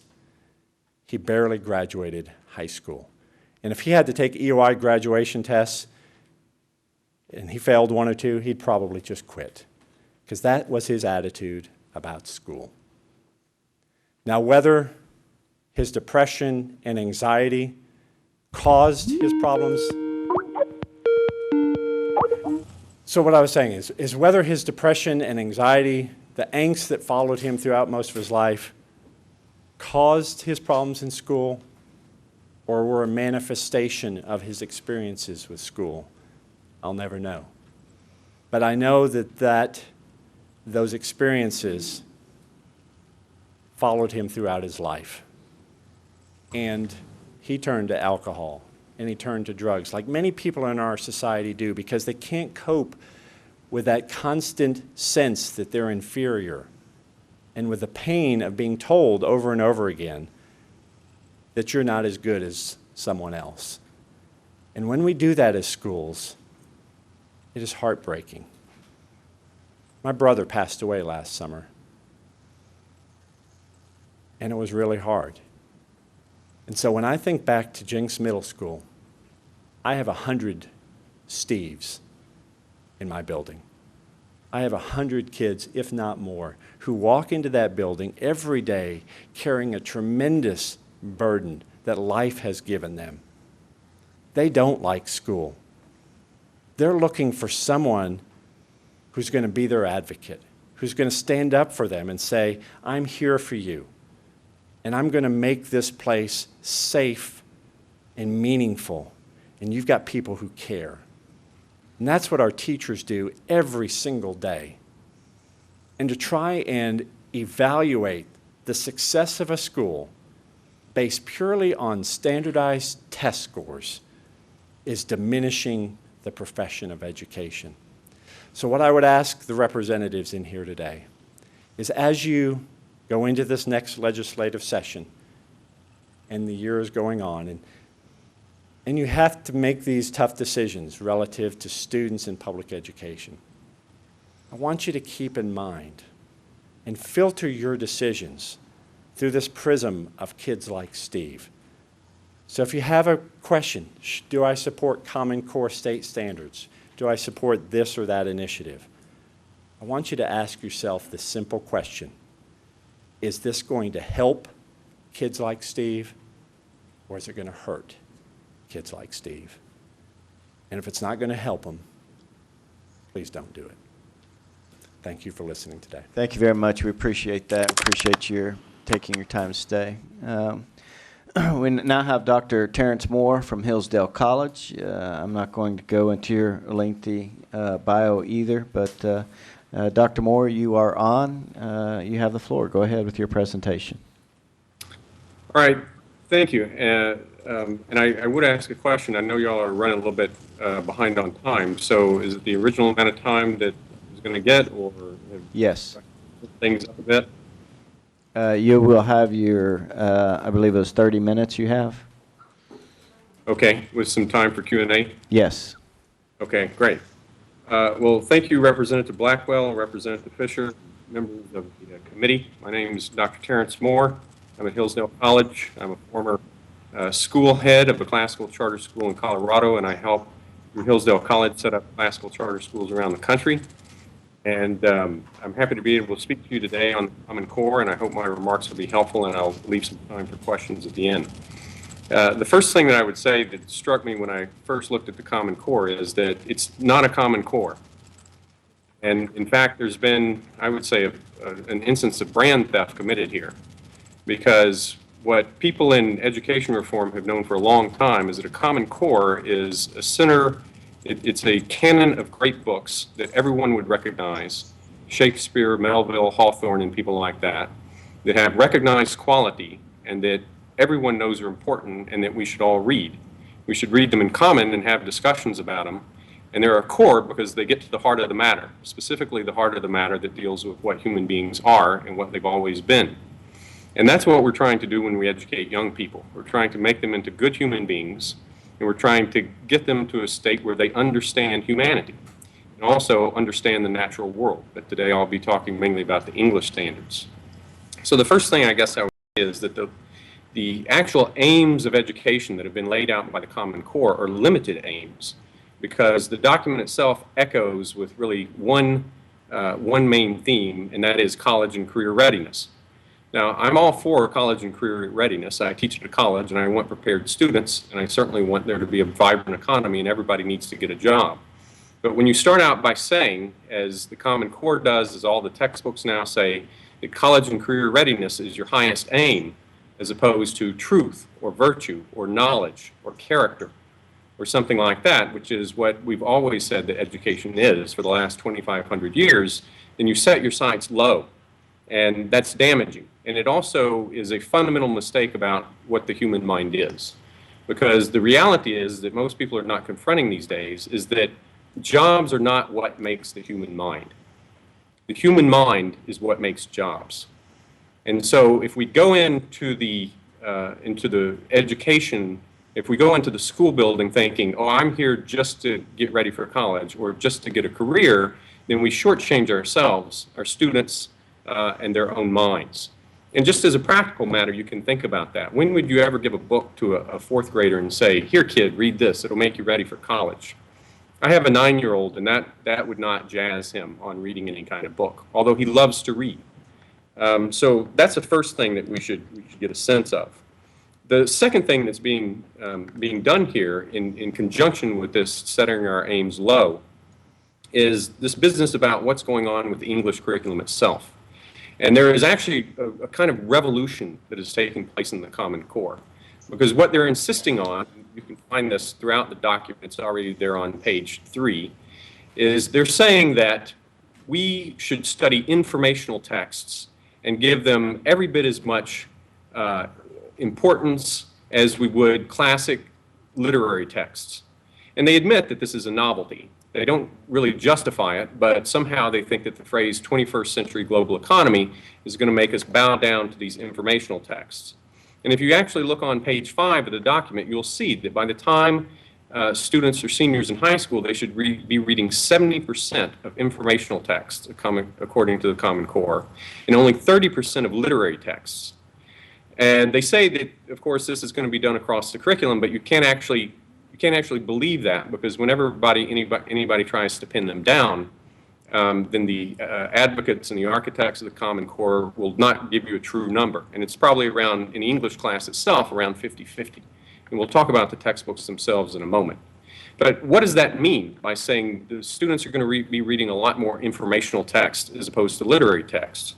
Well, it might mean that they're reading, and this is straight out of the Common Core documents, an article by Atul Gawande, which was published in The New Yorker in 2009, whose title is The Cost Conundrum, Healthcare Costs in McAllen, Texas. Now, if you know what was going on in politics in 2009, you know why people were talking about healthcare costs.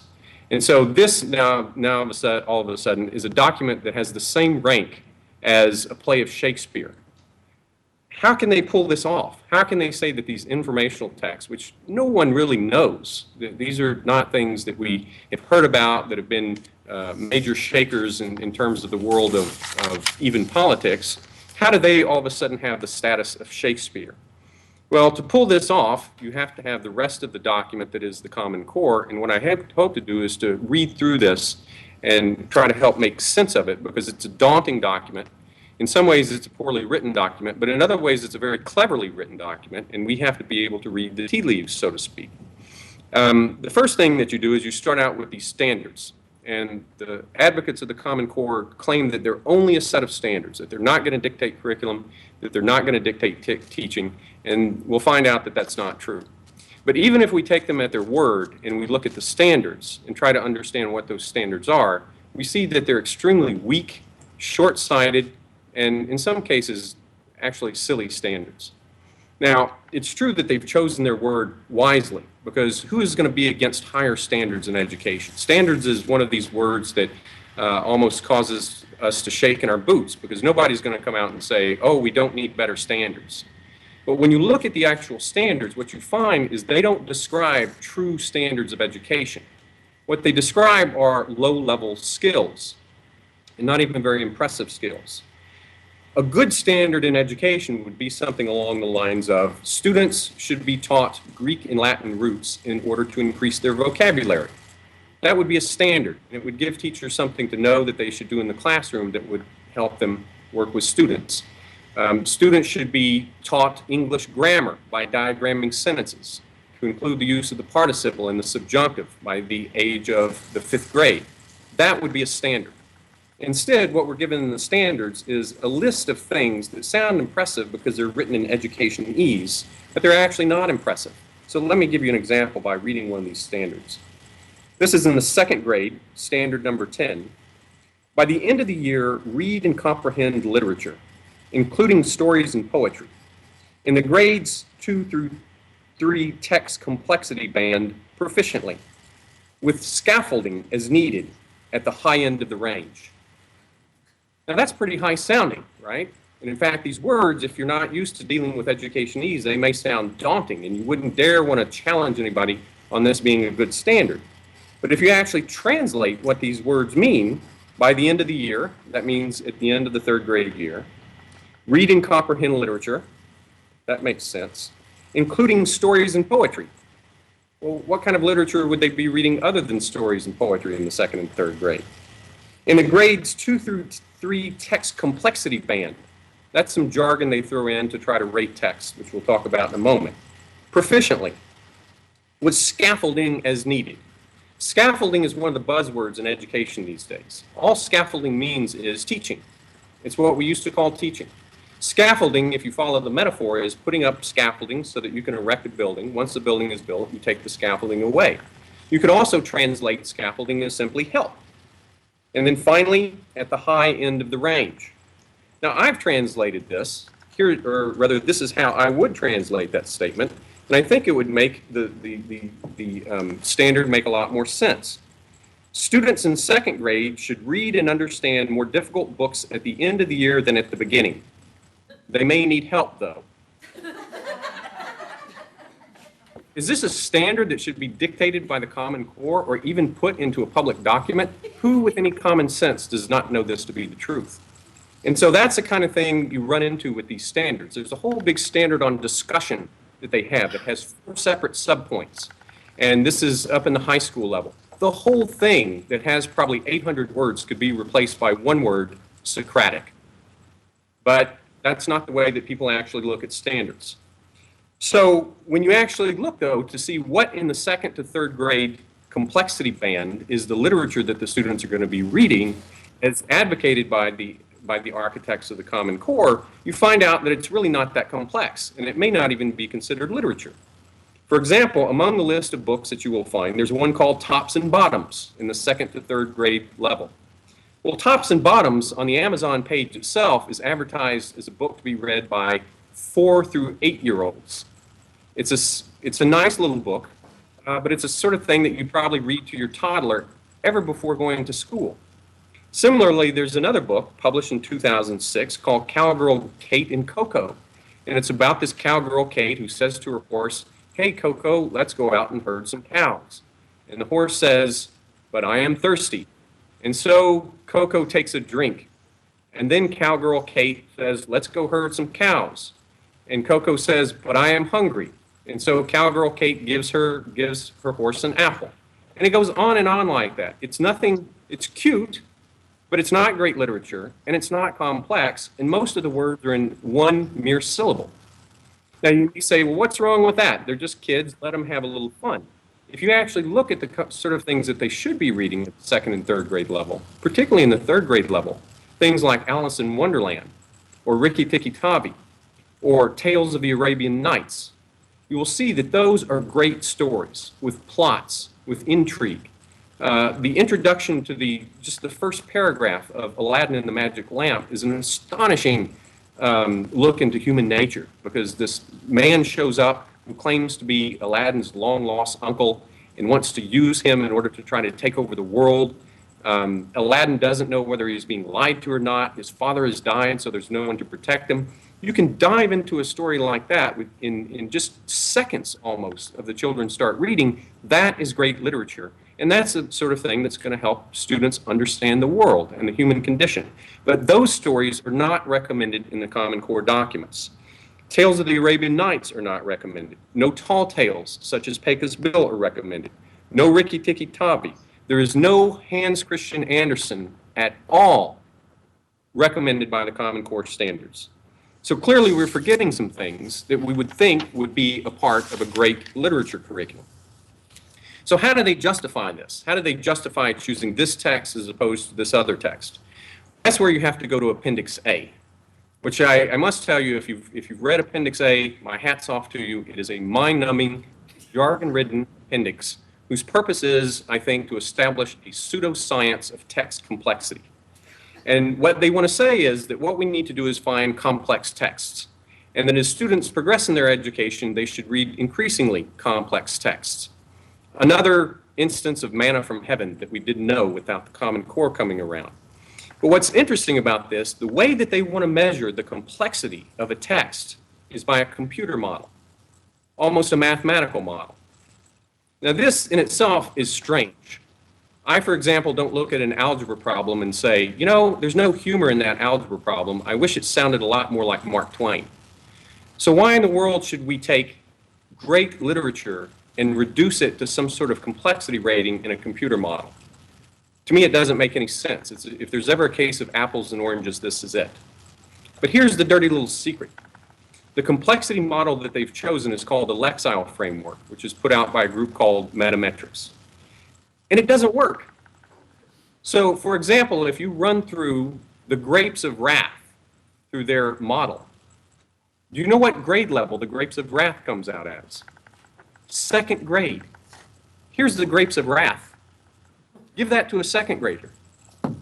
Now, if their model is so flawed that they can't even tell you where the Grapes of Wrath belongs because they have no capacity for understanding the intrigue and the complexity of a story, as opposed to doing word counts on length of sentence or something like that, how in the world can they possibly articulate an entire curriculum? That's the problem that we're actually getting into. And just using common sense, you can understand that if you were to take Appendix A, the Common Core State Standards, and run it through a Lexile index, you would get a fairly high rating. Why? Because it uses a lot of complex terms. It's not a readable document, but it's a highly complex document. Meanwhile, if you were to take, let's say, Tom Sawyer or Huckleberry Finn and run that through the Lexile index, it would come out with a lower rating.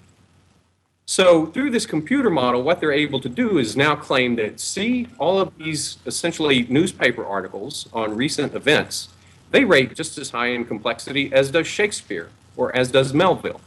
But the fact of the matter is, this model of looking at text from the beginning is entirely flawed, and I think there's a reason for that flaw. Another criterion that they have for the choosing of texts is range. This one, the criterion of range, they don't explain. And they don't have an appendix for. And I think that's deliberate. I don't think they want us thinking very much about range. With range, what they want are modern authors. A lot of authors who are still living. A lot of these authors write, if you look in the textbooks and you even look in Appendix B to see the texts that are recommended, a lot of them are meant to be multicultural authors. A lot of them are modern or postmodern authors that deal with a lot of mature themes to include sexuality. So let's look to Appendix B and find out what kind of authors we find and see what sort of things are to be found there. And what I would say when I look at Appendix B, which is this long list of readings that they give you, is the overwhelming trend in these readings is that we have superficiality and bias. Now, I admit it's not easy to see at first, because if you just open up Appendix B to the high school authors, you will see names like Tolstoy or Gogol, maybe even Kafka's in there. And you say, well, these are good authors, so how can you possibly say that this is going to be a Mickey Mouse education? Well, there are a couple of things to know about that. The first thing to know is that complete works of literature are not going to be read in English classes. The reason is because under the standards regime, you might say, it doesn't pay to read a complete work of literature. The way that the standardized tests are set up is that a student encounters a text and only sees a page or two, has to make a quick decision on it, answer a multiple choice question, and then move on. So that's the way that the teaching of literature has progressed, or I should say regressed, over the last 40 or 50 years, to include going as far back as when I was in high school. And this even exacerbates this because what is pressed for in the Common Core is not deep thinking on rich, complex themes in literature and on character in particular, but rather quick decisions. And so the only things these students are going to be seeing, as I'll illustrate later, are just quick snippets of great literature. Therefore, they don't get the ability to dive deep into a complex human story and understand what kind of decisions are being made and what characters are made of in the way of their virtue and vice. So that's the first thing. The second thing that is also true is that there's a great deal of, I would say, bias in the way that these texts have been selected. Because when you start looking at the things that don't make their way into Appendix B, you have to start asking yourself questions. For example, there is no, at the high school level or the middle school level, there is no literature that is inspired by Christianity. Obviously, there's nothing from the Bible, because I don't think anybody wants to touch that with a 10-foot pole. So the opening chapters of Genesis, which have probably had more influence over the Western mind than anything that I can think of that's been written to include Homer, they don't appear. But I didn't expect them to appear. But some other things that should have appeared, such as Augustine's Confessions, are not there. Now, the Common Core says they like the reading of autobiographies because that's nonfiction and because you get to see characters indulging in decision-making. But there's no Augustine. Similarly, there's no John Milton. So Paradise Lost, one of the greatest epics, probably the greatest epic written in the English language, is not there. Equally mysteriously, when you get to American literature, you find nothing of the Christian tradition in American literature. None of the poets or the authors from the Puritan era.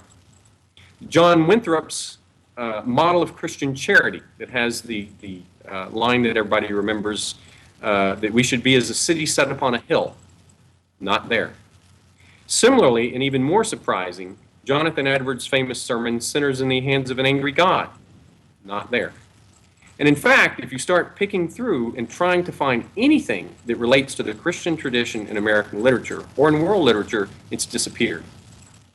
Now, whether you're a Christian or not, you should find that astonishing, because almost any scholar will tell you that literature in this country and in the West in general comes from two different parents, and those parents are Athens and Jerusalem. There's not a lot of Athens in the Common Core standards, but there's nothing from Jerusalem. So it's almost as though we've become literary orphans. If you go on and look at some of the other things that are missing, they're even more astonishing. For example, the greatest man of letters in the 18th century, by far, and in fact, the architect of the American character, Benjamin Franklin, is not to be found in the standards. None of his autobiography, none of his parodies and satires, even though the Common Core claims that satire is a great way to understand a complex informational text. Not there. The most famous satires in American history were written by Franklin. Not there. Nor are Franklin's writings on electricity there. even though the Common Core says it wants students to engage in the reading of complex scientific texts. The most fundamental discoveries in the history of electricity, written by one of the greatest American authors, are not there. Why? Is this oversight? Now, here is where we would probably disagree. I think it's actually intentional. If it's not intentional, it's one of the most gross oversights I can imagine, because from time immemorial, at least for the last 200 years, children have been encouraged to read Franklin's autobiography because he's one of the greatest American who teaches them how to get, how to thrive in life, how to work, how to discipline one's character, and realize that if we're actually trying to prepare students for college and career readiness, what would be better than the greatest example of self-discipline and achievement written by one of the greatest founders in American history? And yet, it doesn't exist. So let's go on and try to figure out clear instances of bias where you can actually read it on the page. The way that the Common Core standards in Appendix B treat the Constitution of the United States is, I think, not just questionable, but appalling. The Constitution as a whole is not read according to the standards. Now, I know that that may be because there's some social studies standards that they're working on, which will come into play, and I don't have high hopes for those. But nonetheless, we're supposed to be reading in English class complex informational texts, and what's a more complex and better informational text than the Constitution? In the 6th through 8th grade level, the students read Amendment 1 of the Constitution. That's it. Not Amendment 2, not Amendment 10. That would be too much for 6th through 8th graders. They don't get to learn their Constitution. Even though in really solid curricula, you would find the students at that age level reading all of the Constitution and even some Supreme Court decisions. So what do they read if only Article 1? There's another text that's recommended, written by a modern scholar whose name is Linda Monk, and you can actually find this in the standards themselves. It's on page 95. And she has a take on the Constitution, which the students are recommended to read. And in this, what we find out is there is actually, and I won't read the whole thing, but there's something of an attack on the Founding Fathers for not including women or blacks or men without property in the Constitution. So at the first level, what this is meant to be is kind of an attack on the founders of the Constitution itself. But the other thing that's astonishing to me about this is it's simply not true. Article 1, Section 2 of the Constitution leaves the franchise up to the states. The Constitution itself did not prevent anyone from voting. And at the time the Constitution was ratified, there were actually some women voting and some free black males voting in the northern states. So the idea that somehow the Constitution forbade blacks and women from voting is actually an historical fraud. If you go on and you find in the 11th through 12th grade level what they do with the Constitution, you find out that they get to read now the whole Bill of Rights. Nothing beyond the Bill of Rights, but the whole Bill of Rights. At the same time, they're giving another one of these texts, and this is on page 176 of the Common Core Standards, Appendix B. And this is a document written by a modern scholar that describes the Three-Fifths Compromise. Now, mind you, the students have not read the Three-Fifths Compromise. That's not a part of their reading assignment. This is just a person talking about the Three-Fifths Compromise. And in his discussion of the Three-Fifths Compromise, the words that are used are camouflaged, ugly, masterclass, and vicious. Why would those words be used to talk about something that the students aren't even studying themselves because they're only reading the Bill of Rights? Well, I think clearly it's so that the students will what will happen is that they will have a distaste for the Founding Fathers and a distaste for the Constitution itself, having not really studied it, but rather having had teachers program into their heads what they're supposed to think about the Constitution. Now, I'm not just imagining things here, because I know when I get freshmen in my freshman history classes, they cannot, when we read the Declaration of Independence, they cannot tell me what a right is. They can't give me even a definition that's remotely close. But they can say, almost on cue, that what all men created equal really meant was that all white men are created equal. That's what the founders meant by it. There again, that's not true. And Abraham Lincoln said it was not true and defied anyone ever to find a document that said it was true. And Frederick Douglass said it wasn't true. and he knew a little bit about slavery. So what is going on here is not really teaching, it's programming, and it's programming in a particular political way. Now, this is not all that's going to go on, and I think the way to understand what really is going to go on in the classroom is actually to look at school textbooks. And this is where it gets frightening, because when you look at these textbooks, you not only get to see what's being read and how small the things are that are being read in this sort of snippet version of literary text, but you also get to see in the teacher's editions of these texts how the editors are essentially programming the teachers to teach the students. And the more I look into these things, the more frightened I become. Some of the things that they're doing are just laughably ridiculous. And I'll give you an instance of that, and then I'll give you another instance of something that, that's a little more disturbing, and then I'll open it up for questions. In a book called The British Tradition, published by Prentice Hall, with a Common Core logo on it, with all of the Common Core standards printed at the very beginning, they have supposedly 17 pages devoted to Mary Shelley's Frankenstein. At least that's what you would think, because Frankenstein seems to be the feature text. In those 17 pages, not a single word of Mary Shelley's Frankenstein is actually written into the, is actually written on the pages. There are 3 pages of Mary Shelley's words, which are simply an introduction to her writing Frankenstein. But otherwise, the things that are in there are, there's a modern author who talks about ghost stories that she heard as a child and dreams that she had. Students are invited via the teacher's edition to tell about ghost stories that they knew about growing up, to tell about any kind of Martians that they know that might have landed in New Mexico. The students are encouraged to dress up as monsters. There's a big picture of a Frankenstein monster, in case you didn't know what one looked like. And then, for 5.5 pages, 2 pages more than are given to Mary Shelley herself, we have, that's right, live from New York, It's Saturday Night. They take a dialogue from Saturday Night Live, which is a spoof on Frankenstein, and put that in the textbook. And I'll read from this dialogue because it's instructive. Villager number 1 to head villager. Well, maybe you're the monster. Head villager shakes his head. I'm not the monster. Points to Frankenstein's monster. Look at him. He's got a square head and green skin. Frankenstein's monster. Oh, great. Now it's a racial thing. You know what? You guys are a bunch of fascists. Villager with a lit torch again steps too close. Frankenstein's monster says, seriously, dude, get that fire away from me. Instructions in the margins of the teacher's edition. This is what the teachers are supposed to say to the students. Point out the use of the term fascist. Explain its traditional political meaning and how it has been extended to refer to any right-wing extremist group. Wow. So what are right-wing extremist groups? Whom does that include, I wonder? So at any rate, that's the sort of thing that's going on in the place of doing the obvious thing, which is teaching the book, the philosophical novel called Frankenstein. None of the students will read Frankenstein.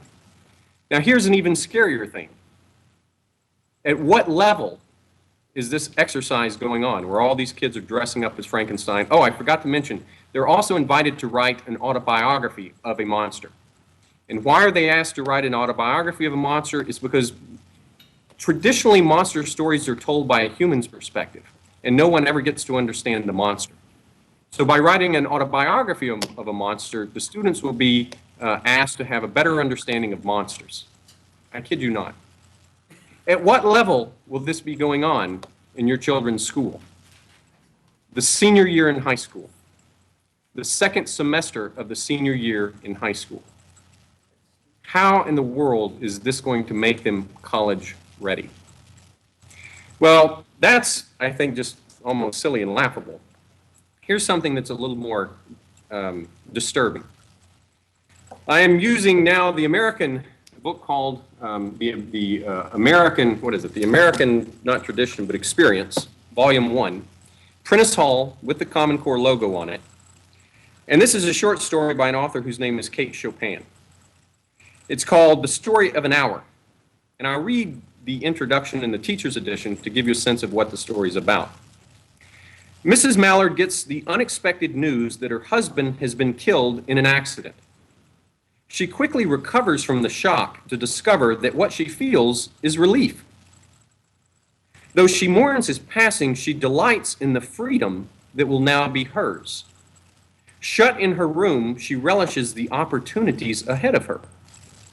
When Mr. Mallard returns as unexpectedly as he supposedly died, so he didn't actually get killed in the accident, Mrs. Mallard suffers a fatal heart attack. The doctors, mistakenly assuming that she had been grieving, attribute the death to, quote, joy that kills. Now, in the student's edition, here's the background that we're given of Kate Chopin. The Story of an Hour was considered daring in the 19th century. The editors of at least 2 magazines refused the story because they thought it was immoral. They wanted Chopin to soften her female character, to make her less independent and unhappy in her marriage.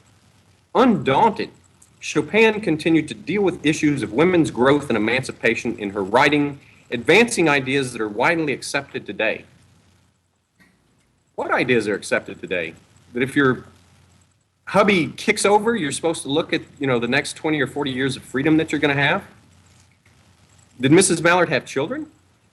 Why did she get married in the first place? Now, you may think this is just strange, and perhaps children should be introduced to all different kinds of literature. But when we look once again at the questions that the students are supposed to be asked, I'm a little disturbed by them. This is called, in the teacher's edition in the margin, engaging the essential question. So this is the essential point that the textbook wants to get across. Point out to students that the bracketed passage tells first that Mrs. Mallard appreciated her husband, and second, of a physical action she takes. Number 2, ask students, which part of the paragraph illustrates Mrs. Mallard's independence? Answer. Notice how they put the answers in here. So the teachers are asking the questions, but the textbook is telling you what answer you're supposed to get. How is that a conversation? Once again, it sounds like this is the answer that's being programmed into the teacher, and this will be the only one that she likes and accepts. At any rate, here's the answer. Her independence becomes clear when she spreads her arms to welcome the future. It is hers alone. Number 3, ask students. What does Mrs. Mallard's action symbolize, and how does it affect readers? Possible response. The action symbolizes Mrs. Mallard's desire for independence. Readers are forced to reflect on the negative aspects of 19th century marriages. The negative aspects of 19th century marriages. Weren't 19th century marriages sort of like marriages? Is the 20th century marriage the thing that we want to hold up as the ideal and the model? So I think what's going on here, and the students who would be reading this would be about 16 or 17 years old, that young men and women, but particularly women, who have romantic ideas about love and who hope for someone wonderful to come into their lives, whom they can love and with whom they can have children, they're giving literature like this, which puts in their minds almost a bitterness about marriage and how somehow it's stifling. Is that the sort of thing that this country needs? Is that the sort of thing that the young people of Oklahoma need? So in summing this up, I would say that the Common Core does 2 big things. Number 1, it makes big promises and it doesn't deliver on them. And number 2, it's superficial in the extreme and it's utterly biased in its politics, and even more than its politics, in its moral message that's being sent to young people. So I hope that puts some things into perspective. Thank you.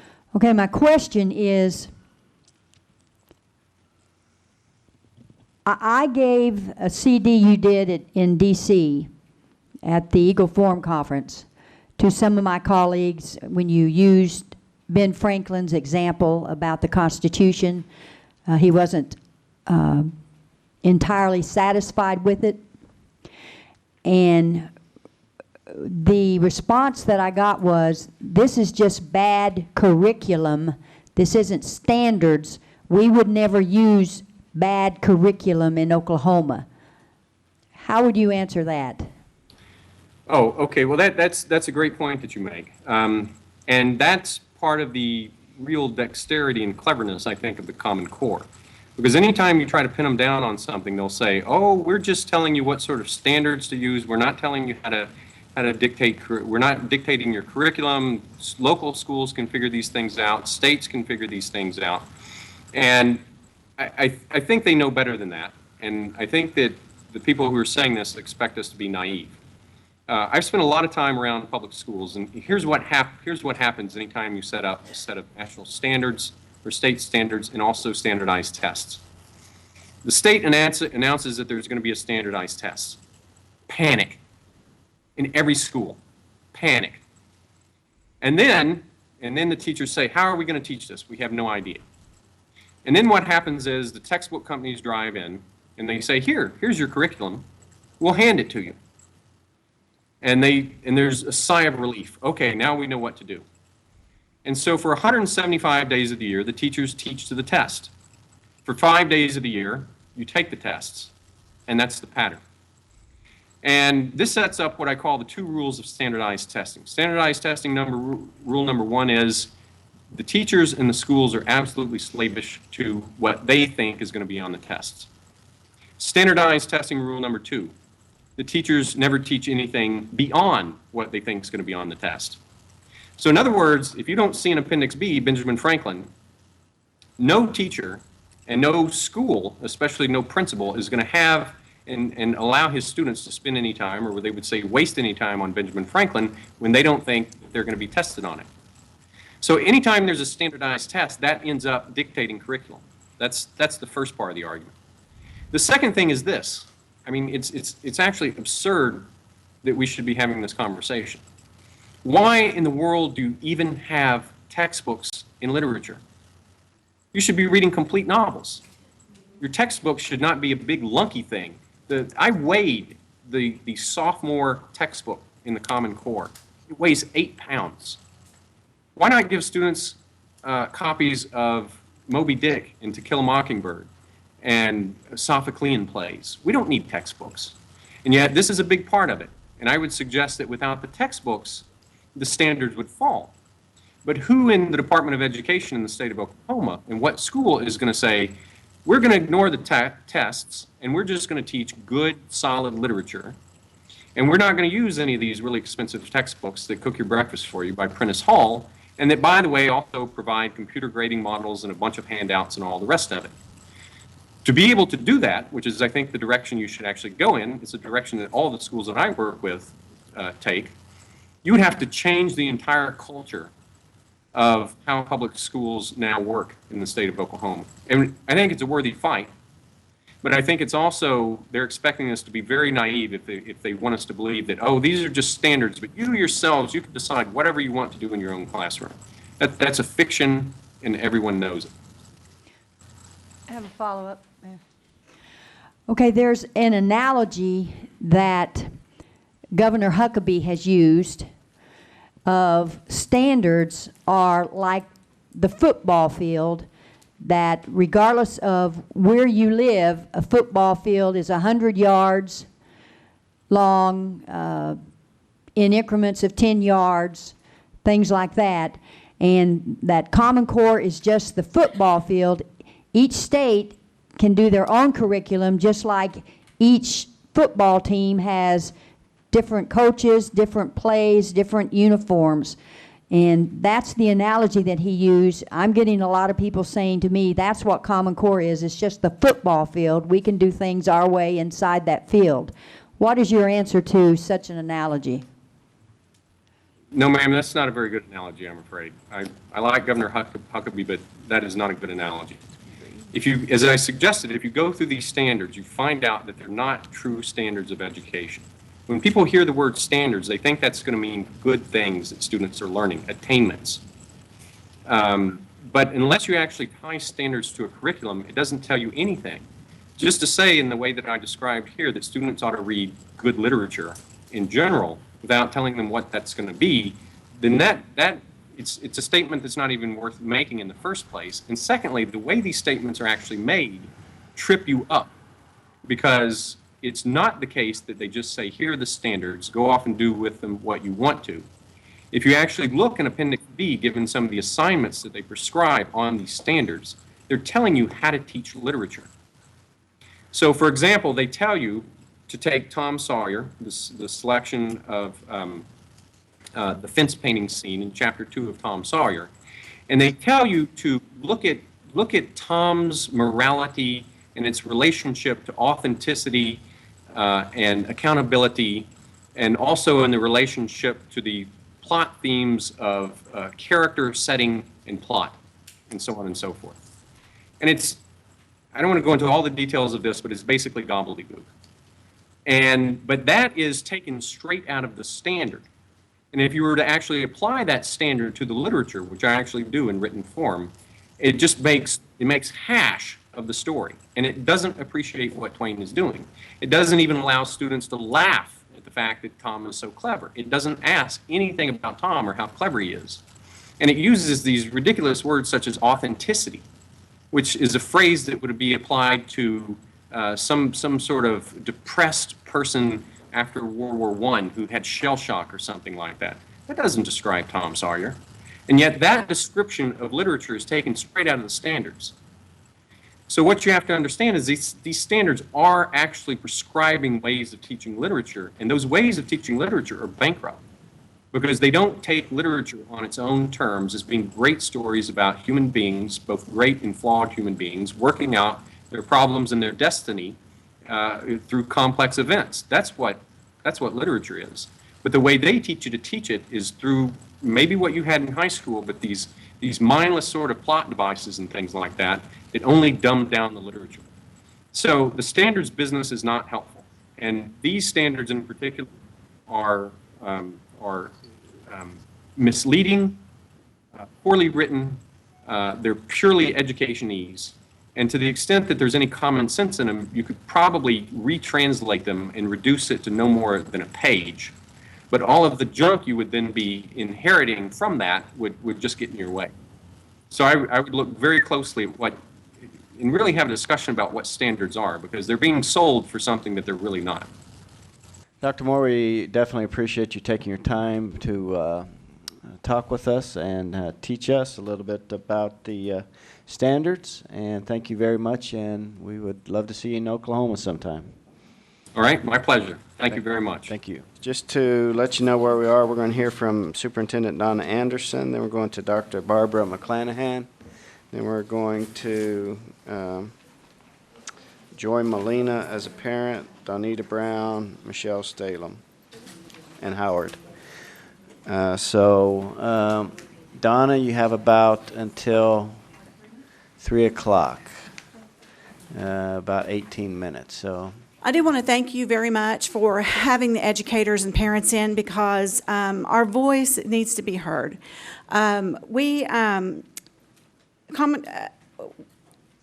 I'm going to reference the standards of Common Core as Common Core, and not the recently rolled out Oklahoma state standards. From this point on, there's no evidence to suggest that there's any difference between the two. The name's been changed in Oklahoma, but we still operate under Common Core state standards. In fact, the State Department of Education website continues to refer questions about Oklahoma state standards to the Common Core website. Representatives, you're the only people in our state who can change the course of education. Not a name change, but the course of education for the better by taking steps to discontinue the Common Core state standards and adopt a better researched, assessed framework for education. The first thing I want to do is to do a brief timeline of how we got to where we are. In 2009, the stimulus bill, Race to the Top, was introduced. In 2010, the first Race to the Top deadline to adopt the Common Core standards was in January. In order for schools, for our state to be eligible for Race to the Top, we had to accept a set of national standards. So in 2010, Oklahoma adopted those standards in session. The standards had not been put out yet to be reviewed. Right after that, the second deadline for the Race to the Top for Common Core was in June. And then the Corps actually released their standards in July. So that was the first time that we were able to see what was coming in 2015, which at that time it seems like a long way away, so there wasn't a lot of activity on the Common Core standards. We're still running under pass. In 2010, the majority of the states adopted Common Core state standards by July. And then in 2011, when it was apparent that there would be a lot of states that did not receive the Race to the Top money, Common Core state standards became a requirement to receive the waiver from No Child Left Behind, which in itself was the biggest mistake educationally that we had. There was absolutely no way that by 2014 every child was going to be on level. So the federal government had to provide a way for us to get out of that, and that was through a waiver. And then we have the Common Core standards that are placed with it. So in that amount of time, we adopted, within a year, a set of standards that we'd never seen, that were not researched, and now we're on go. Now, all the while, still working under past skills. In 2009, Oklahoma schools were approached by the State Department of Education and then Superintendent Garrett to vote for a resolution in support of Race to the Top funding. As a condition of receiving Race to the Top grants, the adoption of Common Core had to be done. Many schools did not vote for this resolution. Despite this, in a final push to receive the grant, the Oklahoma legislators voted to adopt Common Core state standards before they were published. Oklahoma did not receive this grant. Due to the burdensome criteria accompanying the resolution, my school, like many others in Oklahoma, did not vote this resolution in for Race to the Top. We were concerned with adopting standards that had not been released and were not available for review before implementation. In July of 2010, most states had adopted Common Core to receive the Race to the Top funding, and No Child Left Behind was put into place for the states that were not on board with Common Core. This brings us to where we are today. I'm going to discuss three specific areas of Common Core implementation. There's so many aspects of this that I had to go ahead and just narrow it down to three. The three that I think are most important, but I did leave one out that's very important, and in conclusion, I will address that with special needs children. The first issue is developmental issues pre-K through 3. And please forgive me if I repeat anything that you've heard today. I understand that you've been hearing a lot of testimony and a lot of good testimony. Research by the Early Childhood Health and Education Professionals states, we have grave concerns about the core standards for young children. The proposed standards conflict with compelling new research in cognitive science, neuroscience, child development, and early childhood education about how young children learn, what they need to learn, and how best to teach them in kindergarten and in the early grades. This type of questioning on the early standards disregards existing knowledge about childhood brain development in the executive function. So I'm talking about children that are coming to our schools in pre-K through 3. What they're being asked to do is not developmentally appropriate for where their brain development is. My background, it comes from Oklahoma Parents as Teachers, where I researched brain development for birth to 3 and helped parents get their children school ready. And the quote that I remember most from developing the child from Harvard University is, children's executive function skills provide the link between early childhood achievement, social and emotional and moral development, and that's from building the brain's air traffic control system. Children at this age are developing connections in their brains, and they have been since birth. Tasks presented by the Common Core state standards are developmentally inappropriate for the various stages of brain growth at each level. With the implementation of such structured curriculum, a huge developmental aspect is neglected: social play. It is a major component of a child's executive brain function. Our experience in the early grades is that increased testing and omitting a key element like social play is a stressful learning environment and creates a negative school climate for young children. The second aspect that I'm going to talk to you about is the assessment portion of the Common Core. In the school year 2012-13, Bennington Public Schools became and that's where I'm the superintendent, Bennington Public Schools, we became very proactive in implementing Common Core state standards. We went to the National Model Schools Conference. Our school spent the money to send half our staff to Florida to learn how to implement Common Core, because believe me, we're not getting a lot of help from our own state leadership. Our staff went to Model School Conference. We have 2 teachers that receive a stipend, one at the high school level, one at the elementary level to be a liaison with the Reach 3 coach from the State Department of Education. As a school, I have to pay a person to be able to take the information that's coming from the State Department, assimilate it, and put it out to my people. And what has happened is my people know more than those Reach 3 coaches do. We also purchased a software program that connected the past skills objectives with the new Common Core objectives. We were so ready to implement these new fantastic standards that we were going to call Tuesdays Transition Tuesdays, where we would take the Common Core standards district-wide and we would teach them. What we quickly learned is that you cannot be held under past skills objectives and teach to anything else during the year, because your doors will be closed or your teachers' evaluations are held to those tests in the spring. So we had to forget the effort. Not only was it a matter of time and money, but once we got into the exact standards, we realized that the standards were not appropriate for pre-K through 3. Are all the standards bad? Absolutely not. But we deserve the whole package in Oklahoma. We don't just deserve a few standards that are good, maybe some assessment because we've pulled out of park, and maybe some staff development because there's a webinar. We deserve the whole package when we're talking about standards. Reform doesn't happen in 1 year. Reform happens over time with diligent staff development, with pilot years, and those are the things that we are not getting in schools with Common Core. Our intent was to use the Tuesdays for that. I instructed our district at that time to not tend to Common Core. I can't do that to my teachers. I cannot expect my teachers to start implementing a system they're not being tested over. So we kept with pass. My third conflict that I had, one other thing that needs to happen, and I spoke this just a little bit, there has to be pilot years. It's impossible to throw all children into new standards and tell educators to sink or swim, especially when their evaluations are tied to these tests. Effective reform comes through time and adjustment. Professional development is key to effective reform. CSS professional development has been sporadic and confusing for the schools of Oklahoma. Each school is fighting to develop their own idea of what is being expected of us. If you had a room of superintendents together, and once in a while we get together, especially if there's food, and you looked at us and you asked each one of us, what are you doing to implement Common Core? And there's 20 people in a room, you will get 20 different answers. Now, you say, well, that's what Common Core is supposed to do. You're supposed to have the standards and do what you want. No. There's no way that any of us will know what's on to teach children to pass a test, to keep a door open, to teach her to keep a job. The theme of Common Core is college readiness.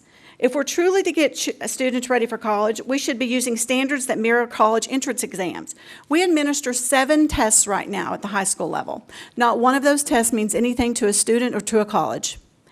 A positive alternative to Common Core is the Aspire standards of the ACT for 3 through 12.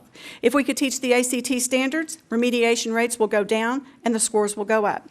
Scores are not going to go up with the implementation of PASS, not because education is lacking, but because the implementation of Common Core has been too fast, too expensive, and too random. That reflects leadership. This has been a top-down approach from the onset, as seen in the timeline at the beginning of the presentation. Portions of the Common Core have been found to be significantly lower in quality than in quality standards in states like Massachusetts. Our leaders are making a conscious choice to stand with Common Core in Oklahoma. It's time to ask why. If countless experts in child development, national education leaders, university experts, and educators, parents, and children are telling you that Common Core is not good for students, why are we continuing to rush into its implementation without proper review, evaluation, or preparation? In conclusion, I'd like to reference the movie The Perfect Storm. If you've seen that movie, you know that there were a lot of elements that came together to develop one massive storm. Over the next year and a half, you are going to see in Oklahoma, and I say you're going to see because you guys are the ones that are going to be starting to hear about it if you haven't already. All of these elements coming together. You've taken away a modified assessment for a special needs child. They cannot be successful if it's not on their level. We have children that are crying at school because it's not developmentally correct for what they're doing. There is another way. It would require a waiver to be rewritten. But over the next 16 months, I want you to remember that movie, The Perfect Storm, because before you know it, after the testing of next session, and while we're waiting in 16 for the 15 scores to come in, or 15, which who knows, we're going to have a gigantic storm erupt over Common Core standards, over children, over what's right educationally. Thank you so much for your time. Can I ask a question?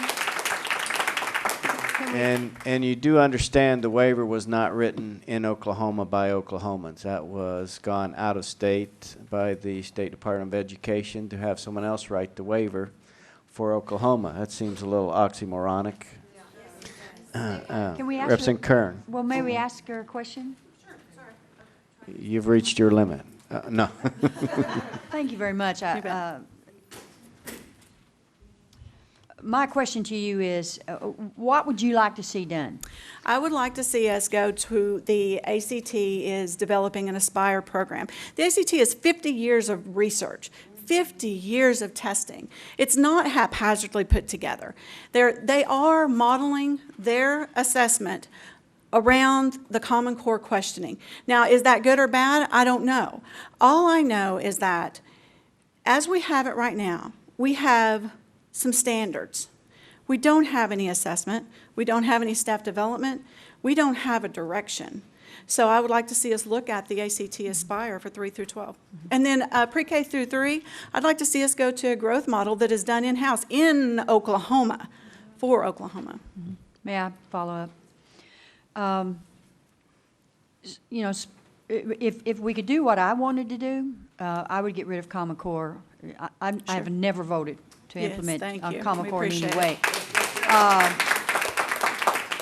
But some say that we can't just do away with it here in Oklahoma, that we have to do this incrementally. So is it your opinion that it needs to be done that way, or just?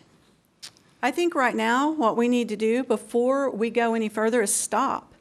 We need to stay with the past skills objectives that we have. They're not perfect, and they do need more rigor. I will never say they don't. They are needed to be rewritten. As you move along, you should change and grow.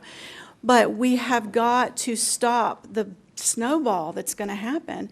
One of my biggest concerns is with special needs kids. When they don't have the modified assessment test, and the answer that you get is, well, they deserve to have the same information as someone else. Well, obviously, who says that doesn't know what a modified test is. It's the same information. It's maybe bigger print. It's maybe three choices instead of 4. But it's definitely, in my opinion, violating their rights for special needs. One last question.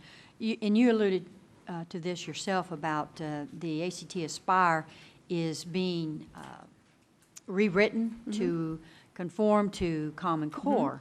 So I would be in favor of the ACT being used more, but not with Common Core being rewritten to align with Common Core. And what I say to that is, in a perfect world, we could have every single thing that we want. But if I am going to tell a high school child, you have got to get into college with this score on the ACT, I want to be able to teach that child what's on that ACT so that they don't have remediation classes and so that they don't have to spin their wheels for a year. And if that's what the ACT is doing to be able to gain the waiver, then, you know, I would have to say that's a much better system than the one we're heading into. Okay, thank you. We have a question from the audience. You may. Ms. Anderson, let me make sure I'm clarifying this for me. The past skills, that's what we had before Common Core. Correct. So should or should we not vote out? I do believe we should vote out Common Core. And go back to our past standards. If we go back to the past standards, that's an option. And we could redo the past skills. I mean, there's many options. And what I think has happened is that we've always been told there's one option. we're going to go Common Core. But that's not, and you know, even in coming back and saying to schools, okay, you can do Common Core, or you could go with the past skills that have been rewritten, or you could go with the ACT. At least it gives schools the opportunity to choose what might be best for their community. Instead of just saying Common Core is what everybody in the United States needs. I don't believe that for 1 second. But, you know, and I know the concern about the ACT. I think what the ACT has done is looked at what they could do to make themselves be able to attain a waiver for the federal government.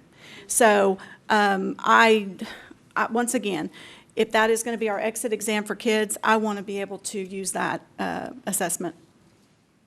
I'm also hearing you say, what, do you believe in local control? I do. And community? Absolutely. To have the right to decide.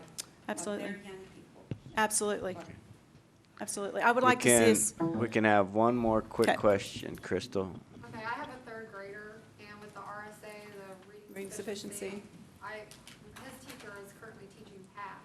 Yes. Now, are they being tested on Common Core in the No. spring, or are they not? This year, they're being tested on pass, but what we're told is that there's some Common Core mixed in there. Yeah, because I have one teacher in his there's 4 third grade teachers, 2 are teaching Common Core, 2 are teaching PASS. Right. Well, how do you think those third graders are gonna do on the test in the spring?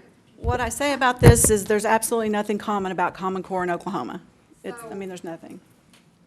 And I've got a question for a second grader over there that I usually read, which is outrageous. It's from Saxton Math, and it is absolutely outrageous how many math steps they're asking a second grader to do in a Common Core question. So Send that to us. We appreciate I've got it. one. I've got copies. Okay, thank you very Thank much. you. Dr. Barbara McClanahan, Associate Professor of Elementary Education at Southeastern Oklahoma State University.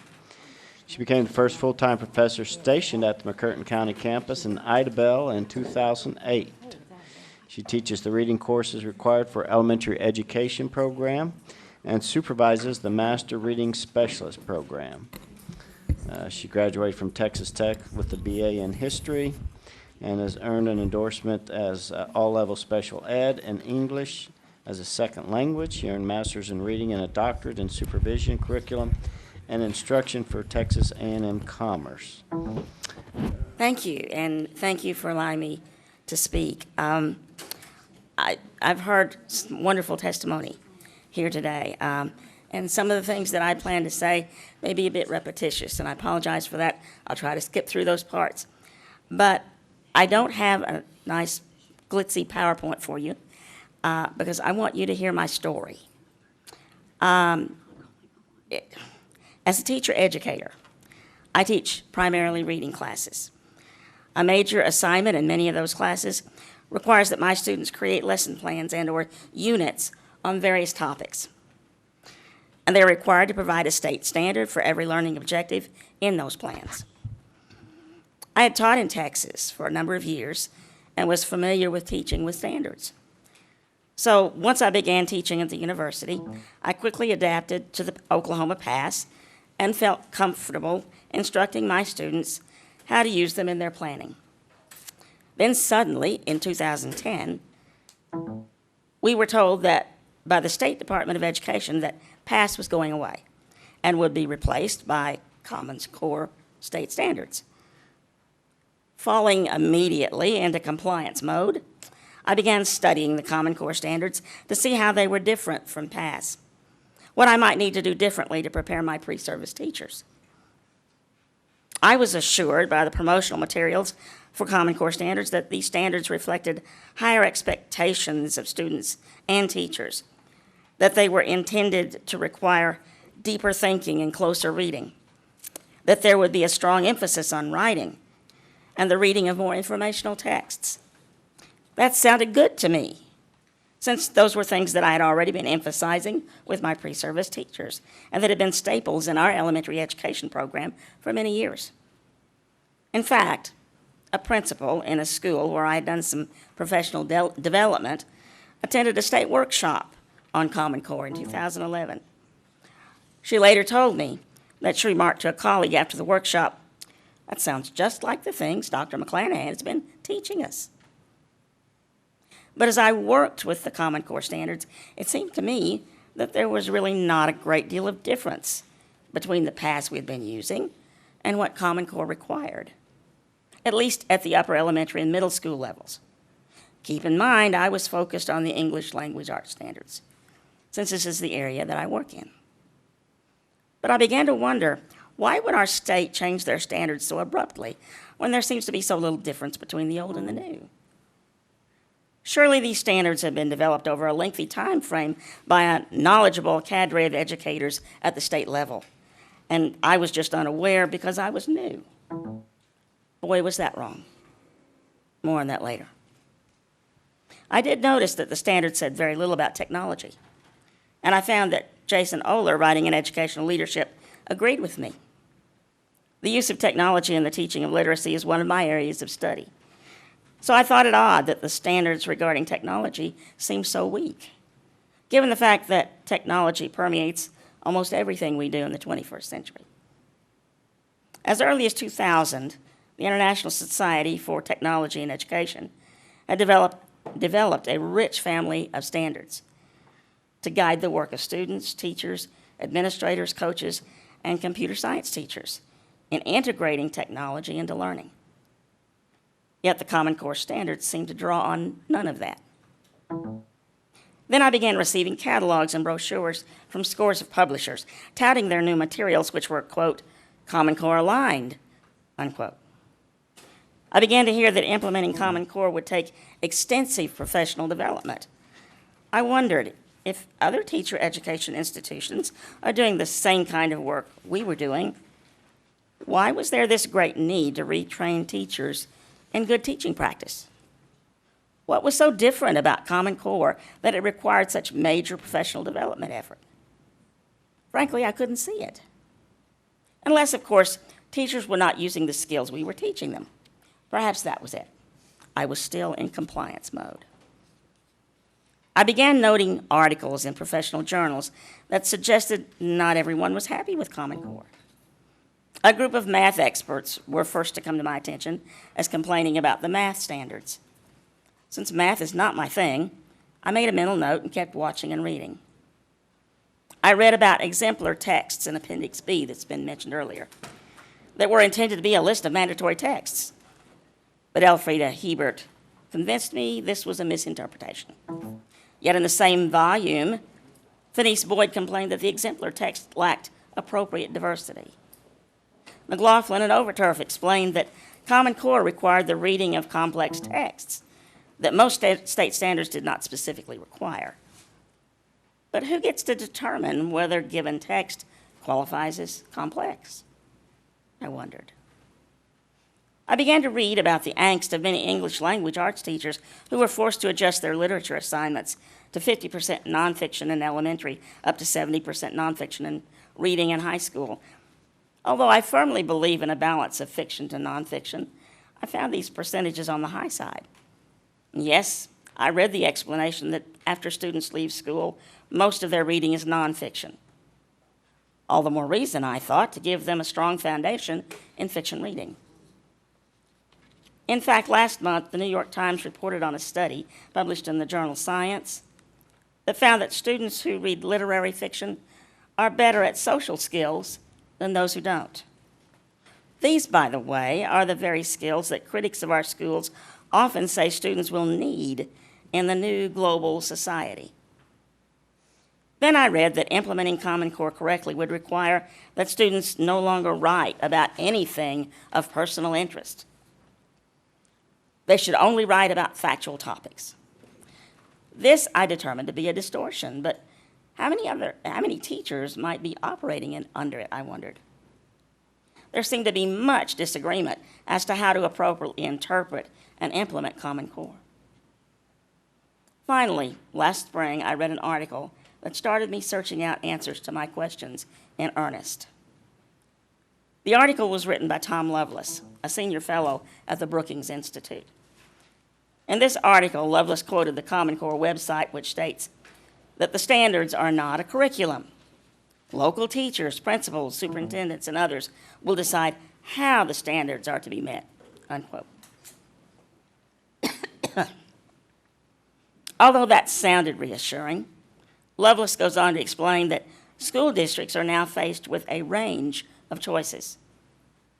He used as examples two highly touted and well-known curricula, which both claim to be Common Core aligned. Core knowledge, the first one, holds that curriculum should be content-centered, whereas Partnership for 21st Century Skills focuses on, quote, critical thinking, communication, collaboration, and creativity. Do you see the dichotomy? Certainly a school district has the choice of which curriculum meshes best with its worldview. The problem is, the tests that will assess students on Common Core are not created in a philosophical vacuum. Which view will the tests test? This is not a trivial question for school administrators and teachers, because as it is now designed, their very livelihoods are hanging on this decision. That article got me digging deeper, and here's a summary of what I learned. First, I learned that despite the denial of Common Core promoters that the standards are not a curriculum, the high-stakes tests that are part and parcel of the Common Core initiative absolutely make them the curriculum. Standards should be a guide or a set of goals for learning, but when the learning is assessed with instruments upon which decisions are made which can dramatically impact lives, excuse me, the standards have to be the curriculum. When teachers and schools are evaluated on the scores of their students on tests that they had no hand in designing, they will focus strategically on what will be tested. Teaching to the test, once looked down on as unprofessional, is already the modus operandi in most schools. Promoted from the top down in many cases. The result is a narrowing of the curriculum. We've already seen that under NCLB. It can only get worse under Common Core. One solution to that, of course, is to test everything.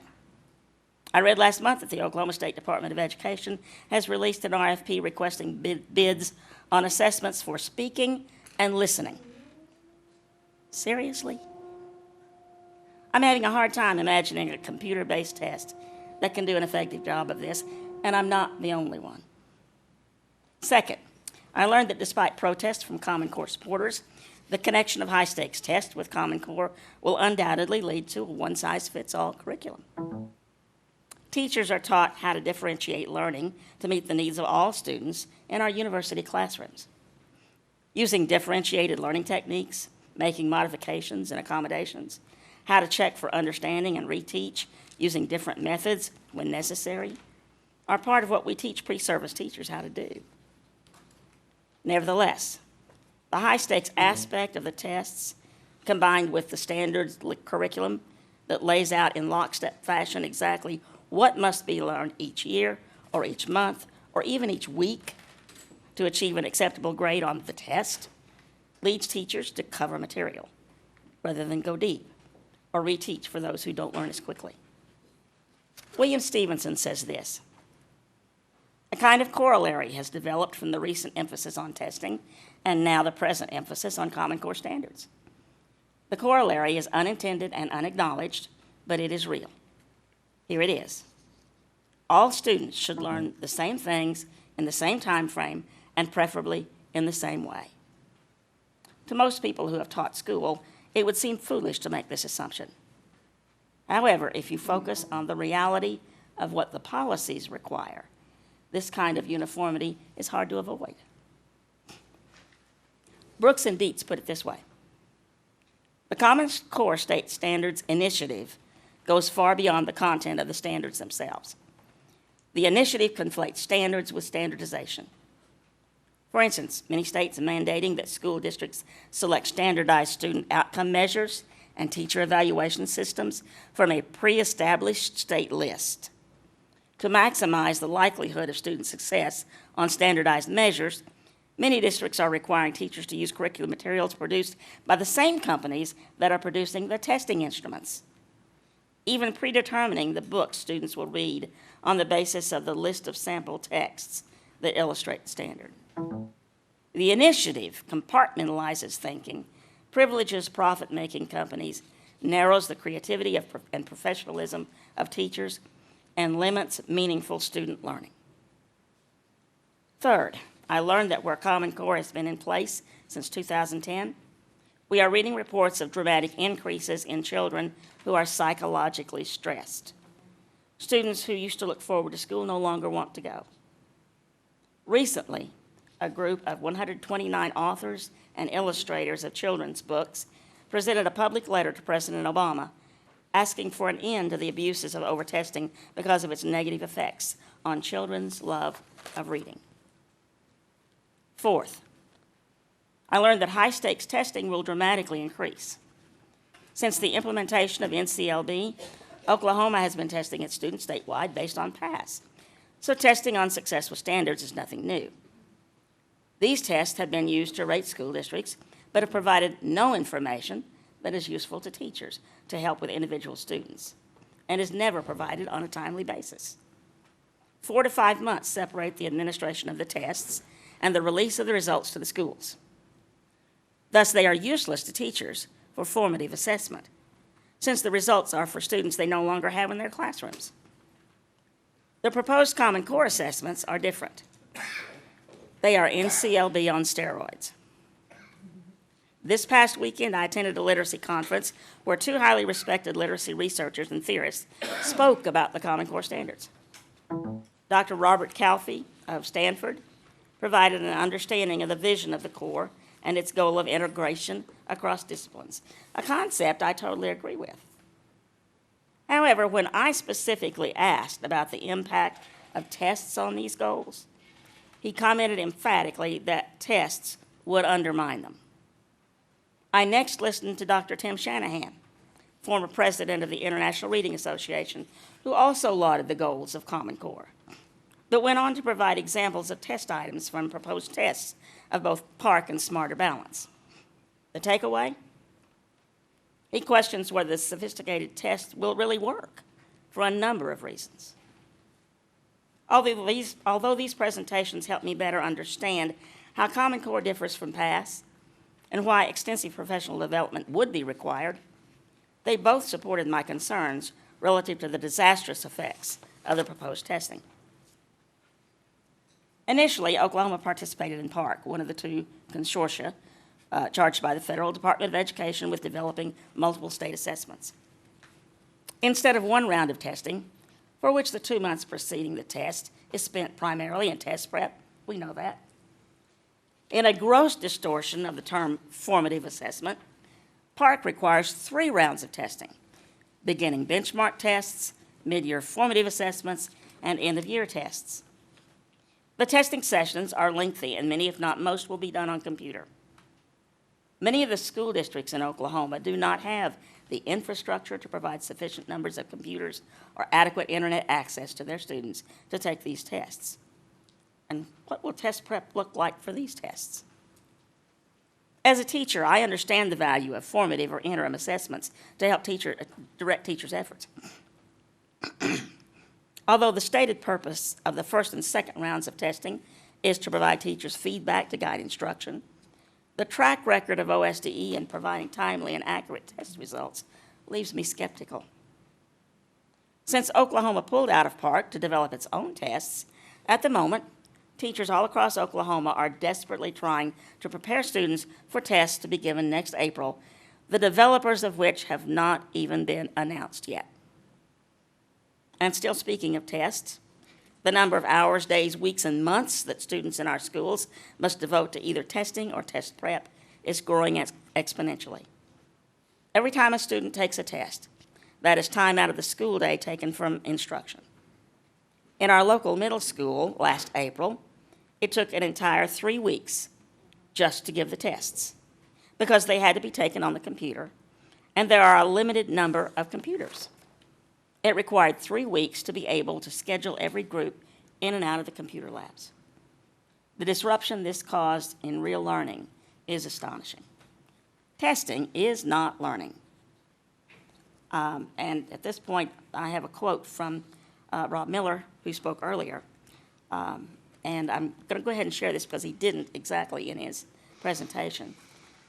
He provided a list of the tests that an 8th grader at his middle school will have taken by the end of the year. And here's the list. Probably 100 subject area benchmark tests, unit and chapter tests and quizzes in all courses, the ACT Explorer test, the OCCT writing assessment, the OCCT science test, the OCCT U.S. history test, the online OCCT reading test, the online OCCT math test, and for most students at Jenks Middle School, an additional EOI math test. And Mr. Miller mentioned the pilot testing that is in the future this April. I talked recently with a 3rd grade teacher in an Oklahoma City school. She told me that she is required to test some of her students weekly using a computer-based test. And the testing required was not often on the students' areas of weakness. Thus, the tests were meaningless for her use. She complained bitterly about the amount of time testing was taking away from teaching. I've thought about the amount of money being spent on the development of these tests, which are written by professional test writers in huge conglomerate publishing firms like McGraw-Hill and Pearson, with inconsequential input from Oklahoma educators, including teacher educators. I have thought about the millions of dollars it will take to get rural districts up to speed to allow their students to take these tests on a computer. If we were not committed to spending money on these questionable tests, imagine what we could provide for students and teachers in schools in Oklahoma. 5th, I learned that there is little reason to expect the Common Core standards will be any more successful in raising student achievement than the past was. The argument has been made that high standards will improve learning, and there is some research that supports that argument. Linda Darling Hammond, in her book, The World of Education, reviewed a set of studies on the effect of standards on student achievement. What her review revealed was that in areas where standards were connected to investments in effective professional development, and where tests were used primarily to inform teachers and support curriculum reform, student gains could be documented on performance assessments. This was not true where the standards were not supported in these ways. In fact, when standards were tied to the knowledge-based multiple choice tests that were not shared with teachers in a way that they could use them to inform instruction or plan curriculum, the results were teaching to the test, which actually leads to less learning and critical thinking, and a narrowing of the curriculum, because, as Darling Hammond says, untested subjects are neglected. In 2012, the Brown Center released a report which focused in part on the question of whether the Common Core state standards can be expected to improve student achievement. I quote from its executive summary, quote, "The study foresees little to no impact on student learning," unquote. 6th, I learned that Common Core is inappropriate for early childhood, as has been mentioned more than once today. This fall, I'm teaching a course called Foundations of Literacy. This course focuses on the very early beginnings of learning to read and write through age 8. When I began to hear reports that the demands being put on first graders and kindergartens by Common Core were developmentally inappropriate, I decided to check it out for myself. Our textbook is written by Dr. Leslie Mandel Morrill, one of the most highly respected early childhood experts in the United States today. On pages 52 through 58 in the text, Dr. Morrill provides a list of developmental characteristics of young children by age. I took the list for the 5-year-old child and compared it to the Common Core kindergarten standards. I found many mismatches. For example, cognitive characteristics of the 5 to 6-year-old child include that he or she can recognize that one can get meaning from printed words and may begin printing or copying letters. The kindergarten standards state that a kindergartner should be capitalizing the first word of a sentence, be able to write a letter for most consonants and short vowels, and spell words phonetically. I have included copies of Morrill's developmental characteristics and the kindergarten standards with my copy of the presentations, which you can find over there, so you can see the discrepancies for yourself. How could this happen, one might ask, and in fact, one should. In looking into this, I discovered that the collaborative group of experts who were hired by the National Governors Association and the Council of Chief State School Officers were primarily employees of test writing companies such as Pearson, and none of them had any expert knowledge or skill in early childhood. In fact, I also learned that rather than beginning at the youngest schooling age to begin building the standards, the group decided to begin at the top, as confirmed by Conley and Gaston. Supposedly, they began by asking, what does a high school graduate need to know to enter college or maybe a career? Personally, I see a big problem there. The only national tests we currently have that give us any idea as to what graduating seniors may know are the SAT and the ACT. One might start there except for one big problem. Every college and university in the nation handles those scores differently, giving them different weights in the selection process, a growing number not considering them at all. So how can we say these tests have the potential to tell us what colleges expect students to know? Another factor is that study after study has shown that the best predictor of college success is high school GPA, not scores on the ACT or SAT. The developers of the standards have been less than forthcoming in describing the process that was used in their development, as been alluded to earlier. So in fact, I have no idea whether they used the ACT and or the SAT. But if they didn't, what other basis could they have used? Is it possible that they just created out of whole cloth what they thought a freshman starting college should have? Whatever they started from, they proceeded to work their way down. I could only assume that by the time they got to about third grade, they had too many standards left over, so they just pushed them further down. A report by David Conley and Paul Gaston released in October attempts to bridge the gap between Common Core standards and the degree qualifications profile, which you've probably never heard of. But this is an effort to describe the general learning outcomes a person graduating from college should expect to have regardless of major. The report describes a survey conducted by the authors of instructors of almost 2,000 college courses, asking them how well they thought the standards applied to their expectations of what an entering student should know and be able to do to be successful in their coursework. The authors concluded that based on the instructors' assessments, quote, the standards as a whole are applicable to and important for success in their courses, unquote. However, they also state that confirmation of such applicability can only come from long-term studies. Bear in mind that the creators of the standards did not even have this study to work from. Yet the writers of the standards were so confident in their work that Secretary Duncan required that any state who participated in Race to the Top must adopt the Common Core state standards. Conley and Gaston also point out that the Common Core standards do not specify to what level any given standard must be acquired or mastered in order to be college ready. We won't know that, I suppose, until the tests are launched. One of the things I learned in graduate school was that you can't assume a good idea will work. It has to be tested and tried, and the results have to be studied to make adjustments.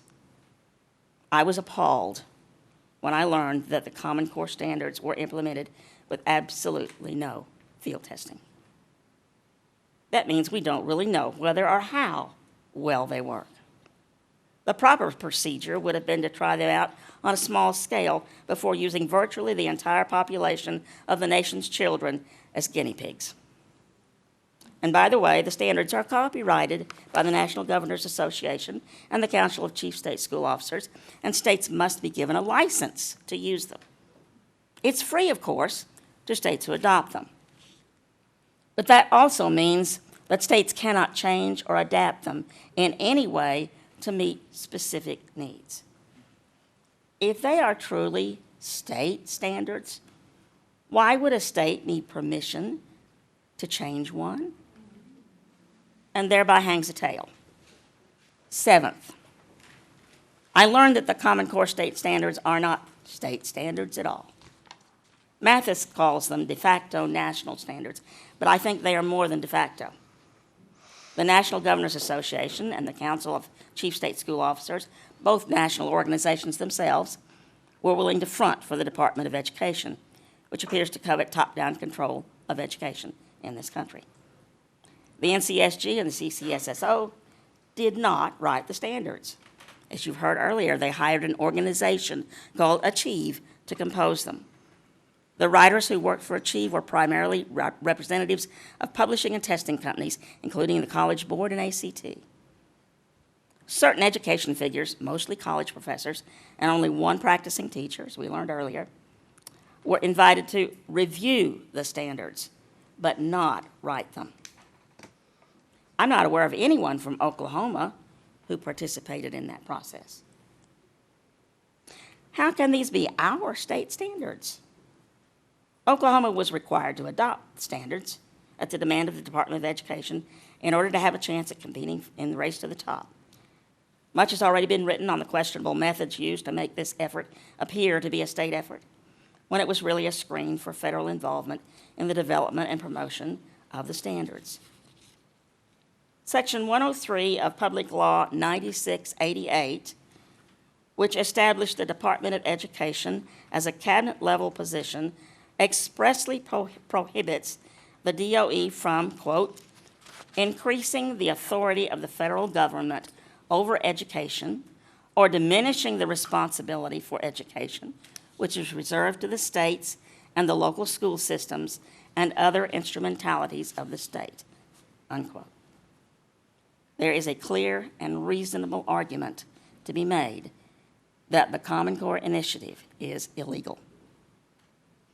The eighth point I learned concerned SAT and ACT rankings for Oklahoma students.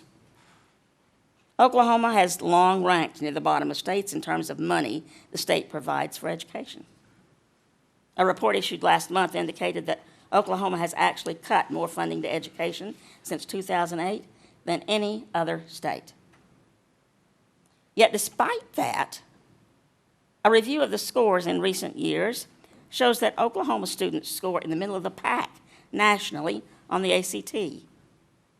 Few students in Oklahoma take the SAT, but those who do score exceptionally well.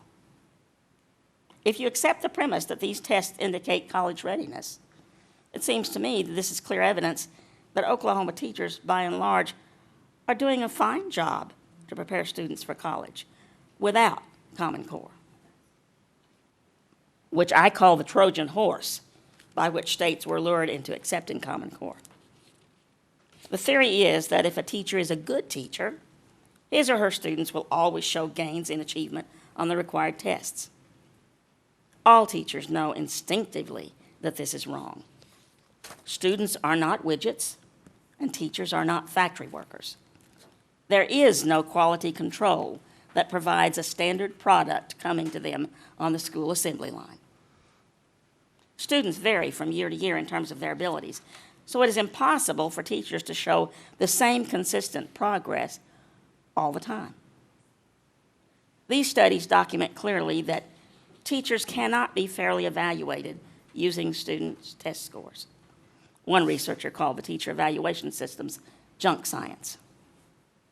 Yet with Common Core, we are married to that flawed concept, which has already led to highly questionable firing of teachers and administrators in many parts of our country. As Diane Ravitch notes, the other countries, whose students many claim outscore ours on international tests, quote, did not get there by deselecting teachers whose students got low scores. Nations such as Finland, Canada, Japan, and South Korea spend time and resources improving the skills of their teachers, not selectively firing them in relation to student test scores, unquote. Given these 9 facts I've learned in my research, I'm deeply concerned about the impact of the Common Core initiative on Oklahoma students, teachers, and parents. Of course, as long as Common Core is in place, I will guide my student teachers in learning how to use the standards as guides. But I will also tell them that as professionals, they have a right and an obligation to advocate for their students, even if that means they must challenge the status quo. We as teachers and teacher educators can no longer, in good conscience, accept what we know not to be in the best interest of our students. Based on what I've learned, I am ethically bound to oppose Common Core. It's not good for students, teachers, parents, or schools. It's not good for Oklahoma. What I have up there right now is the National Association of Educators of Young Children statement about Common Core, which they also say the standards need to be developmentally appropriate. It's much of what you've heard today. So I'm going to skip to this, and I'm going to show you what others have been telling you today. This comes from the State Department of Education, Common Core, kindergarten through 5th grade, the College and Career Readiness Anchor Standards for Writing.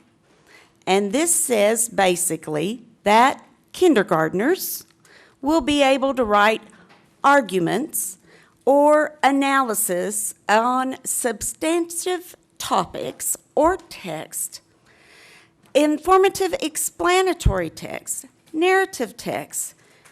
And by the time it gets to me in public education, this is what my goal looks like this year for kindergarten. This is just one of them, taken from that. So kindergartner, to get out of kindergarten by the end of this school year, has to be able, they can use drawing, dictating, or writing, but they have to be able to compose opinion pieces, informative texts, and narratives. They don't know all 26 letters of the alphabet yet. And this is what they're being told to teach and learn. That's pretty obvious. That's developmentally inappropriate. Wouldn't you agree? Now, what I want to get to is when children are asked to do things, or even adults, that are developmentally inappropriate, then that causes the human stress.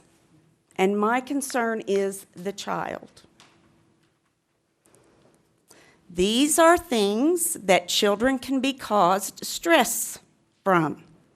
Disrupted homes, blended families, both parents working outside the home, increased exposure to violence, both real and on the screen, or being overscheduled. Now, I can't do a whole lot about those first two other than love and pat on that student that comes to my classroom. But this third reason students can experience, or humans can experience stress, is when they are overscheduled, which we are currently trying to get kids to write opinion pieces at the age of 5, and feeling pressured to perform or behave beyond their ability. That's stressful. And this part, you said, Chairman Blackwell, to be passionate and speak from our heart. I can't do anything about those first two as an educator. And I do currently work in a Title I school. So many of my students come from homes that experience those things. School's the only safe place for some of them. And I want them to come there and feel safe and secure and develop a love for learning. And instead, I'm required to make them feel pressured and to perform or behave beyond their ability. That causes stress. And Donna Anderson mentioned the brain damage. This scares me to death. And I've been in this business 34 years, at the college level down to preschool.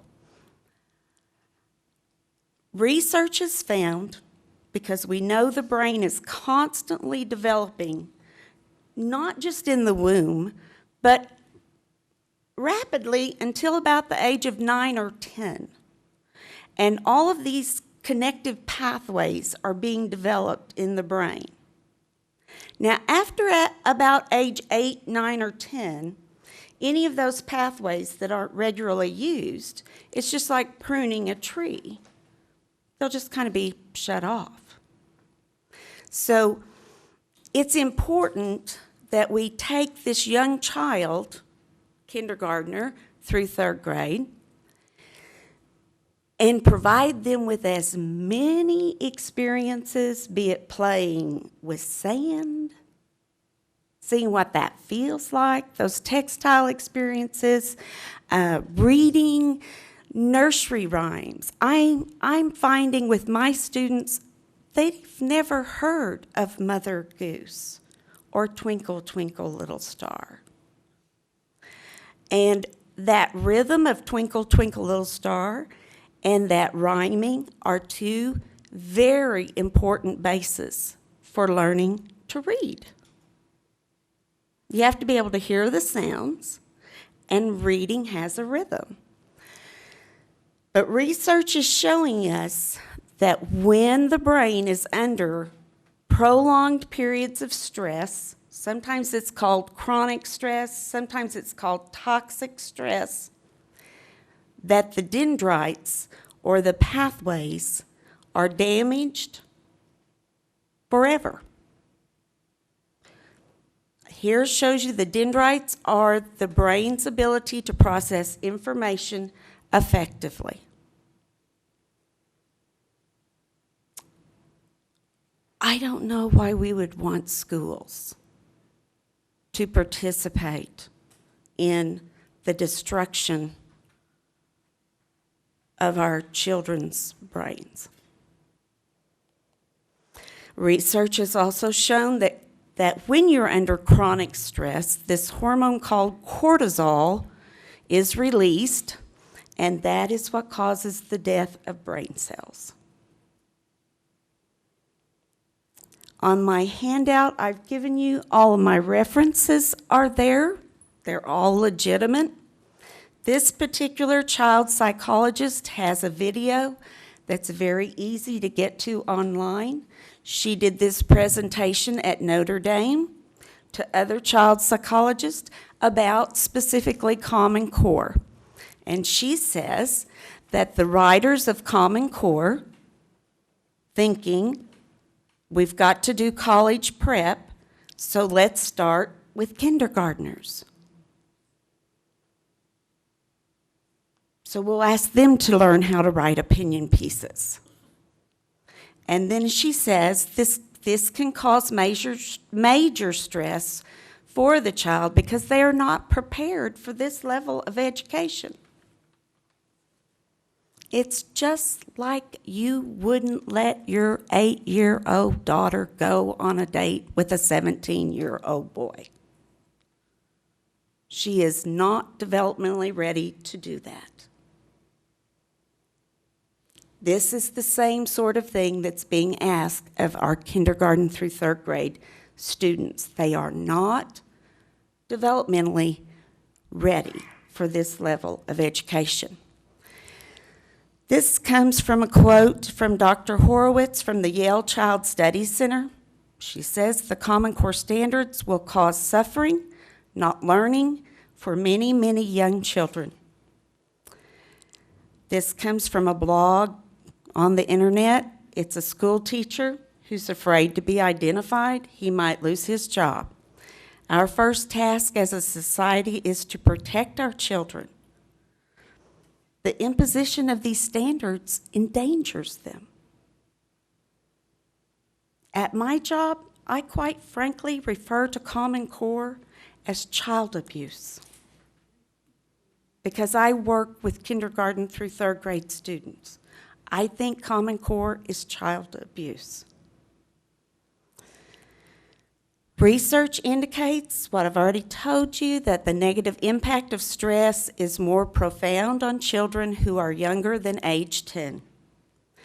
and that chronic stress overloads the brain with powerful hormones that damage and kills brain cells. This is from the CDC, which says stress in children has its greatest effects on the brain. Now, you might see a child throwing a fit because they're under stress in a classroom sometimes. But what you don't see is the damage that's being caused to that brain, to that developing brain. Research has shown that children who have experienced extended periods of extreme stress have impaired brain circuit formation. That's those pathways I was talking about earlier. This is still from the CDC. Research shows that those children that have suffered toxic stress, the neurobiological effects are smaller brains, and their cognitive functioning is greatly impaired.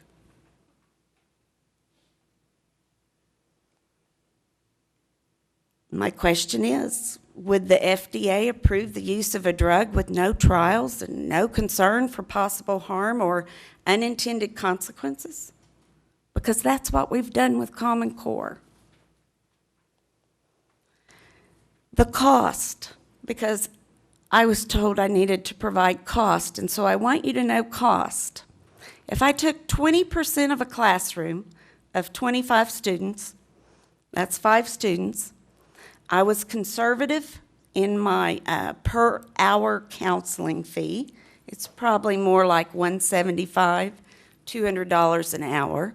But you take 5 times that counseling fee, we're up to $625 per classroom cost of Common Core for children kindergarten through 3rd grade. Take 25 classrooms in a regular school building times the $625.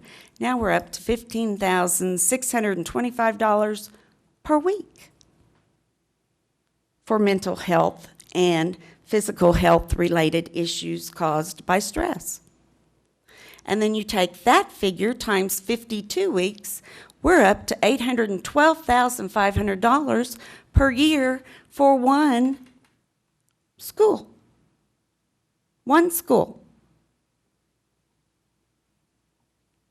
To repair the damage Common Core is going to cause. If I just guess, and I did guess, that there's just 1,000 elementary schools in the state of Oklahoma, there's probably more. Don't we have 525 school districts? So there's probably more than 1,000.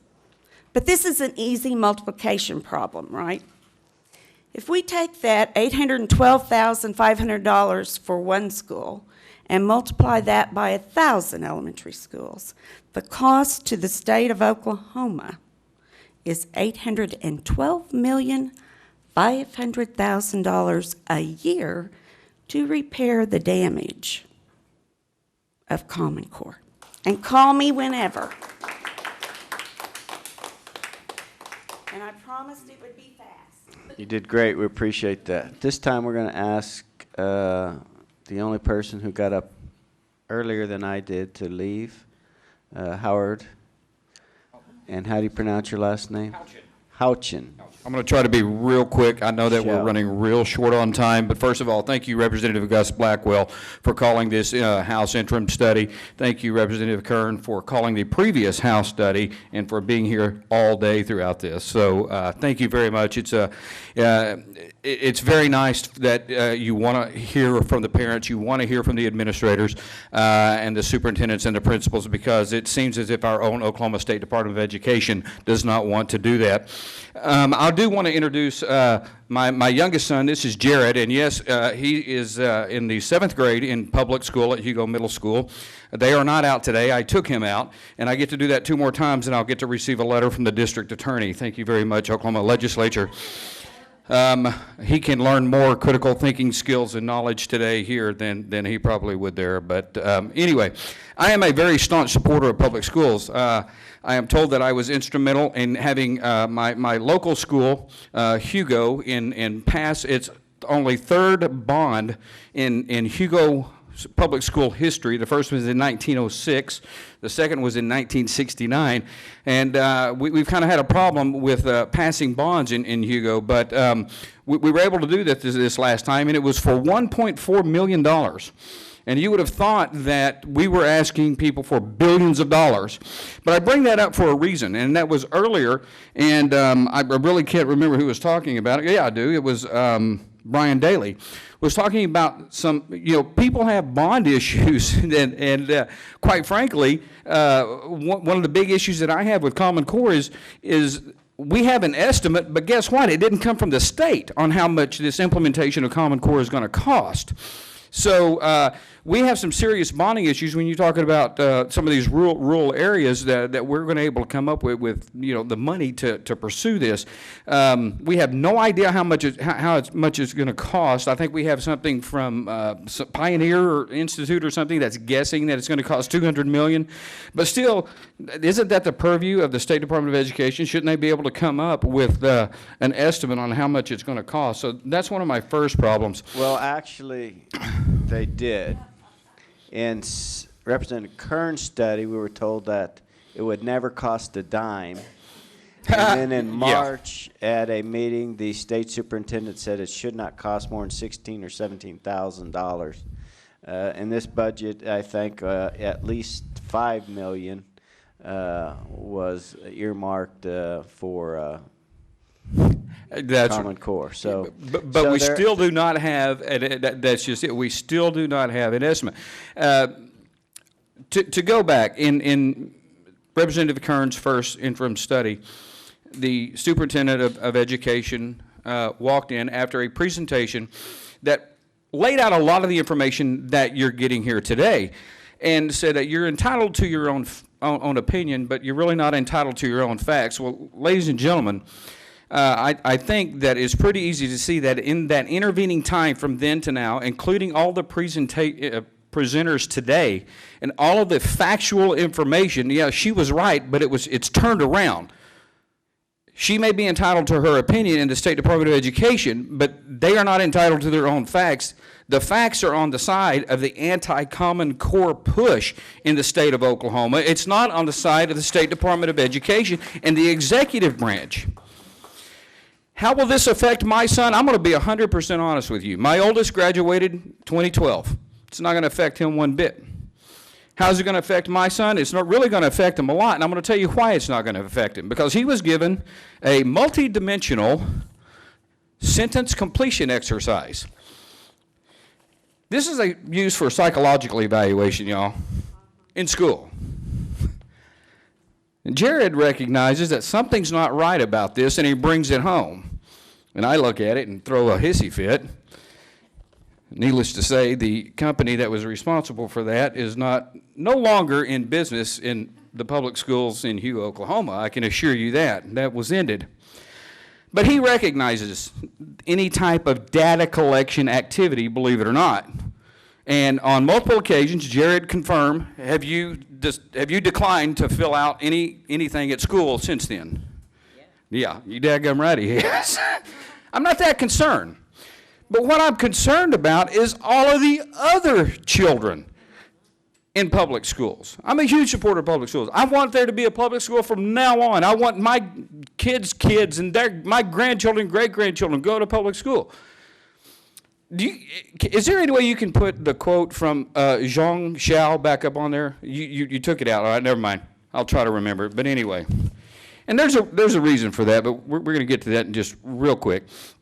She talked about the idea that you're entitled to your own opinion, but not your own facts. Well, that assessment was a little bit off, in my opinion.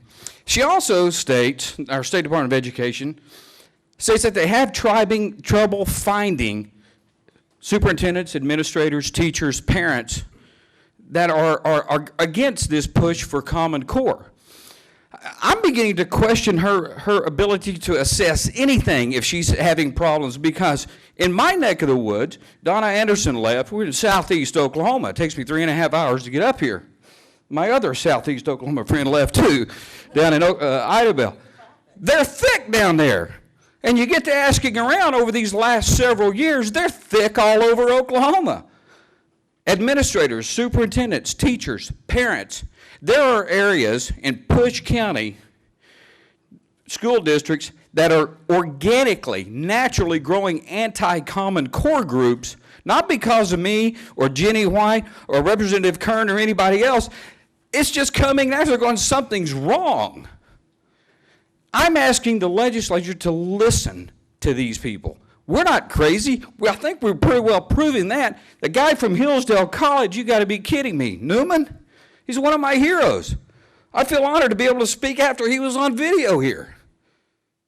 But the idea that this whole centralized planning and control of our education system is a great idea. There's no one that is ever going to convince me that this is not what it is. And we have an executive branch that is telling us, well, it's the law of the land. You got to be kidding me. We have an attorney general in this state that's fighting the law of the land right now in Obamacare. We have an executive branch that tells us it's the law of the land. You administrators, you superintendents, you teachers, make it work. Not, we're going to give you something to work with, you make it work. That's not, oh, and by the way, it's unbecoming of Oklahomans to criticize something like that. I got news for you. That's what makes Oklahomans great, is that we're not afraid to criticize. And if something's wrong, there's no question in anything coming from the executive, is this good policy or bad policy? Is it good law or bad law? No, it's the law of the land. You have to abide by it. We see through that. It's bad policy.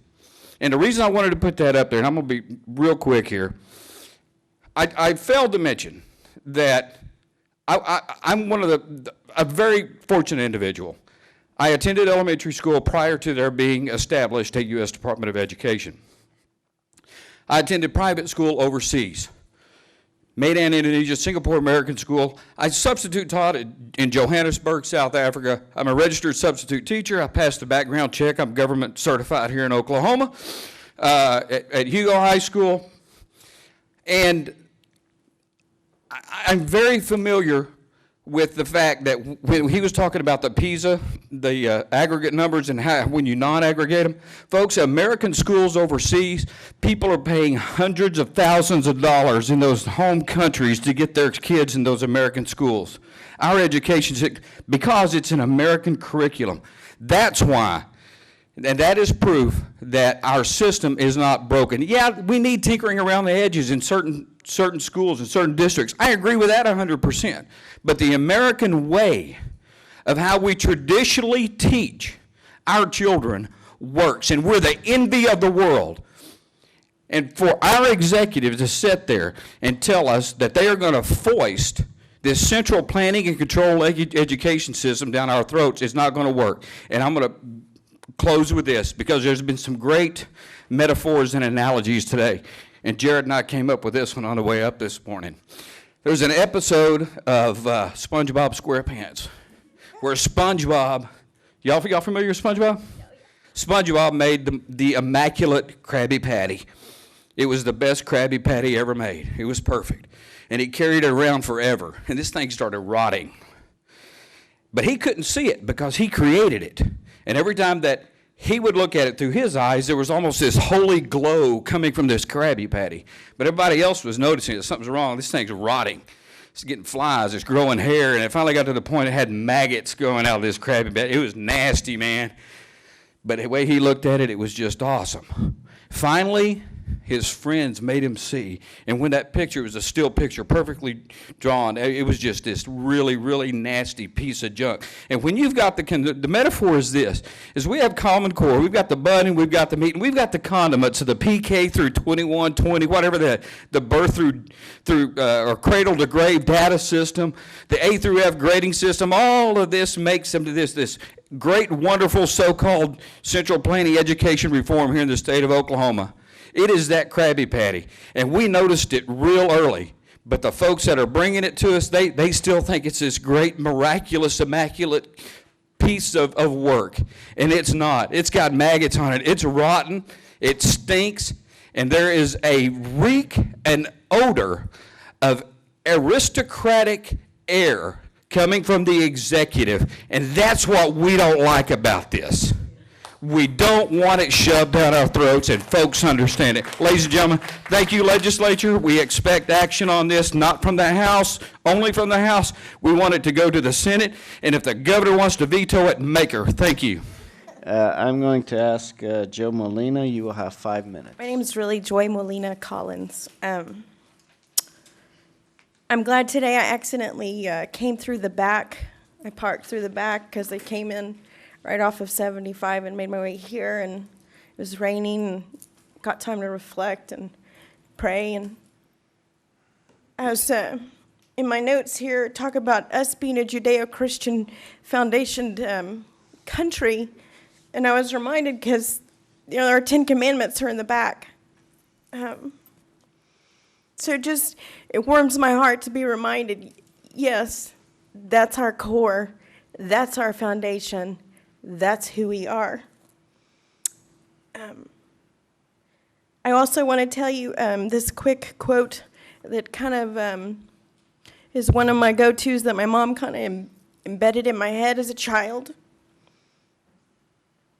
And she would say, si no cuidas que lo tienes, no vas a tener nada. And that meant, if you don't take care of what you have, you're not going to have anything. And so I didn't know exactly what our Constitution here in Oklahoma states because I am a born Texan, native Texan, and here I am, and we're blessed beyond measure. We're in Bartlesville, Oklahoma, and part of the Phillips family, and we're pretty well taken care of. And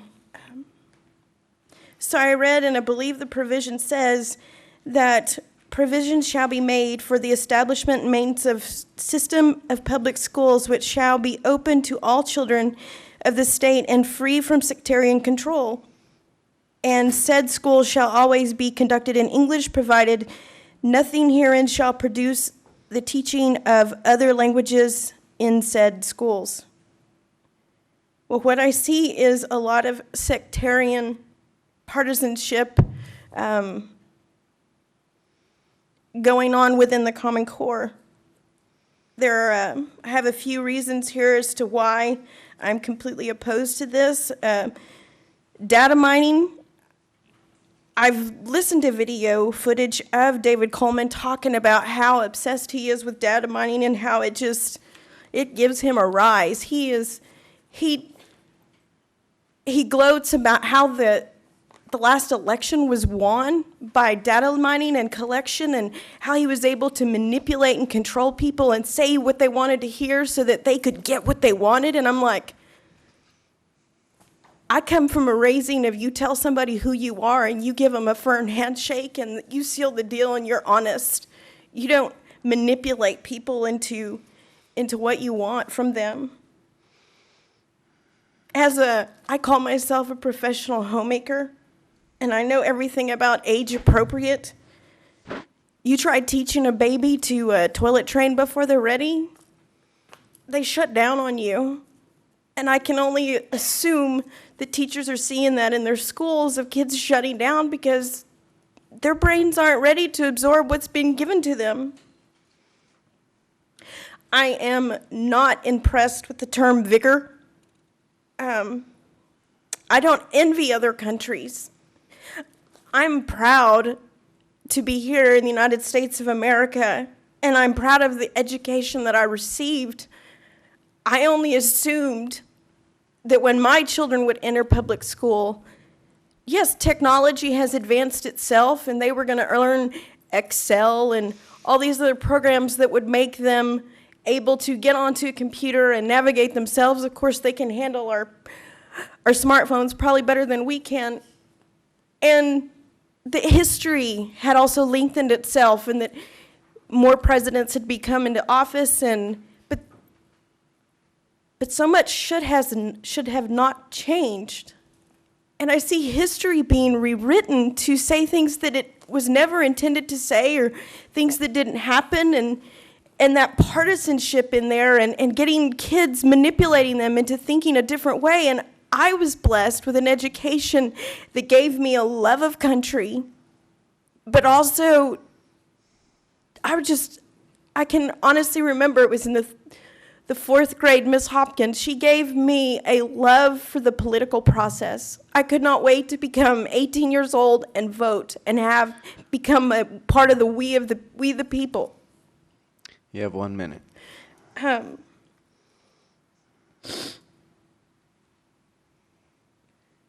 We talk about the standards and the curriculum and them being two separate entities, but I've read Bill Gates and heard him quote, "When the tests are aligned to the common standards, the curriculum will line up as well, and it will unleash a powerful market of people providing services for better teaching."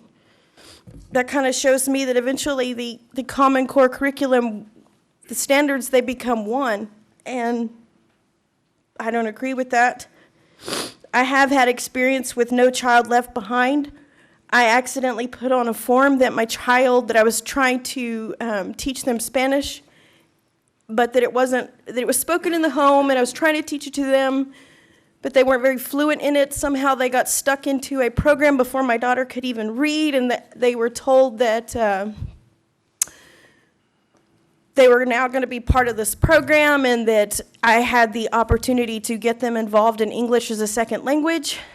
I called the principal, spoke with the counselor, and they informed me that they are now part of the system and that they couldn't get them out. I've talked to numerous people. My husband's a networking engineer, and yes, you can get somebody out of a system if there is a mistake, and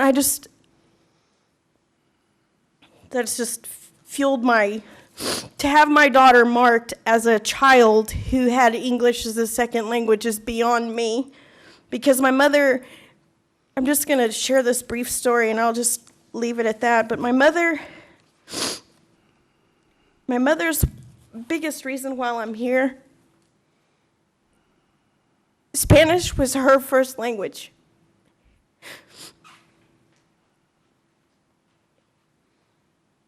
And when she had children, in her heart was, I am going to give my kids better than what I had.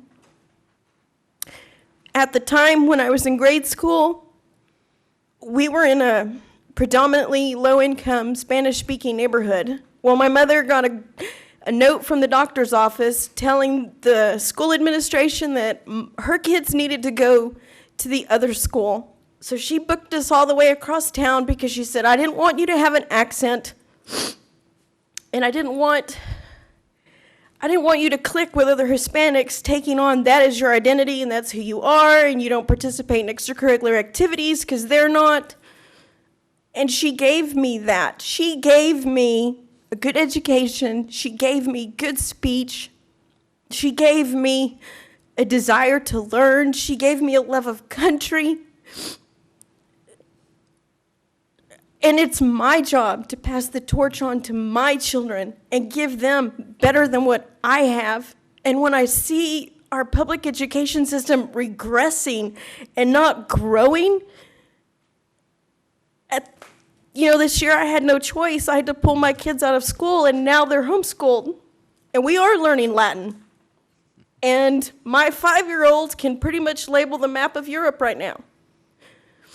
So I think instead of going forward with a stinky Krabby Patty, that we really need to look back. What has worked? Our country in its foundation, I believe God put us on a city on a hill. And if we don't take care of what we have, we're not going to have anything.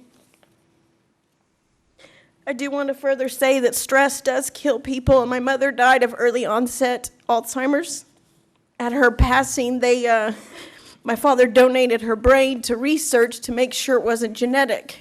And the test came back that it was sporadic. And all I can do is look at her life and realize she never took care of herself. And she was always stressed out about the world, and she carried the weight on her shoulders, wanting the best for everybody. And so I just ask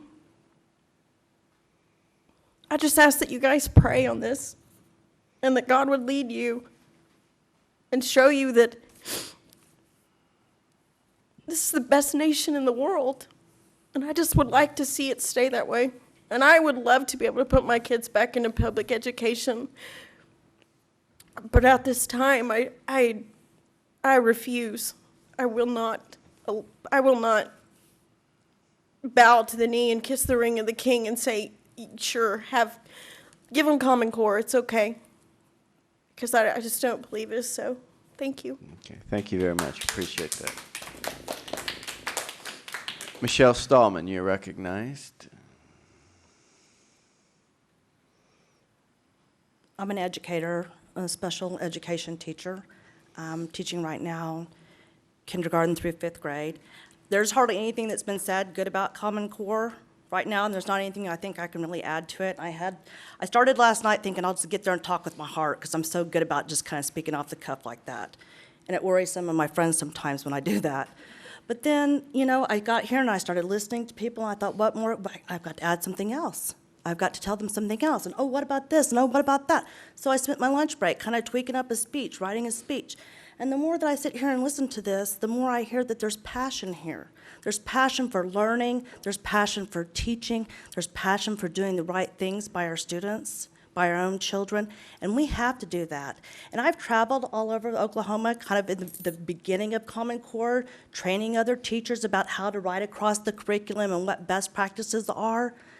PASS already includes a lot of that. Good teachers, good educators take those PASS skills and they put them up a different level, a level that suits our students' needs that can't be written by someone else. We know what those students need. I know what my students need in the classroom every morning before they even take their first breath and speak to me. I know what they need. I don't need someone to dictate to me what to teach my students because I know them. I know their families. I know where they come from. What I need is some good, solid leadership that I can trust, that respects me as an educator. 25 years, a master's degree, 6 certifications, a national board certification.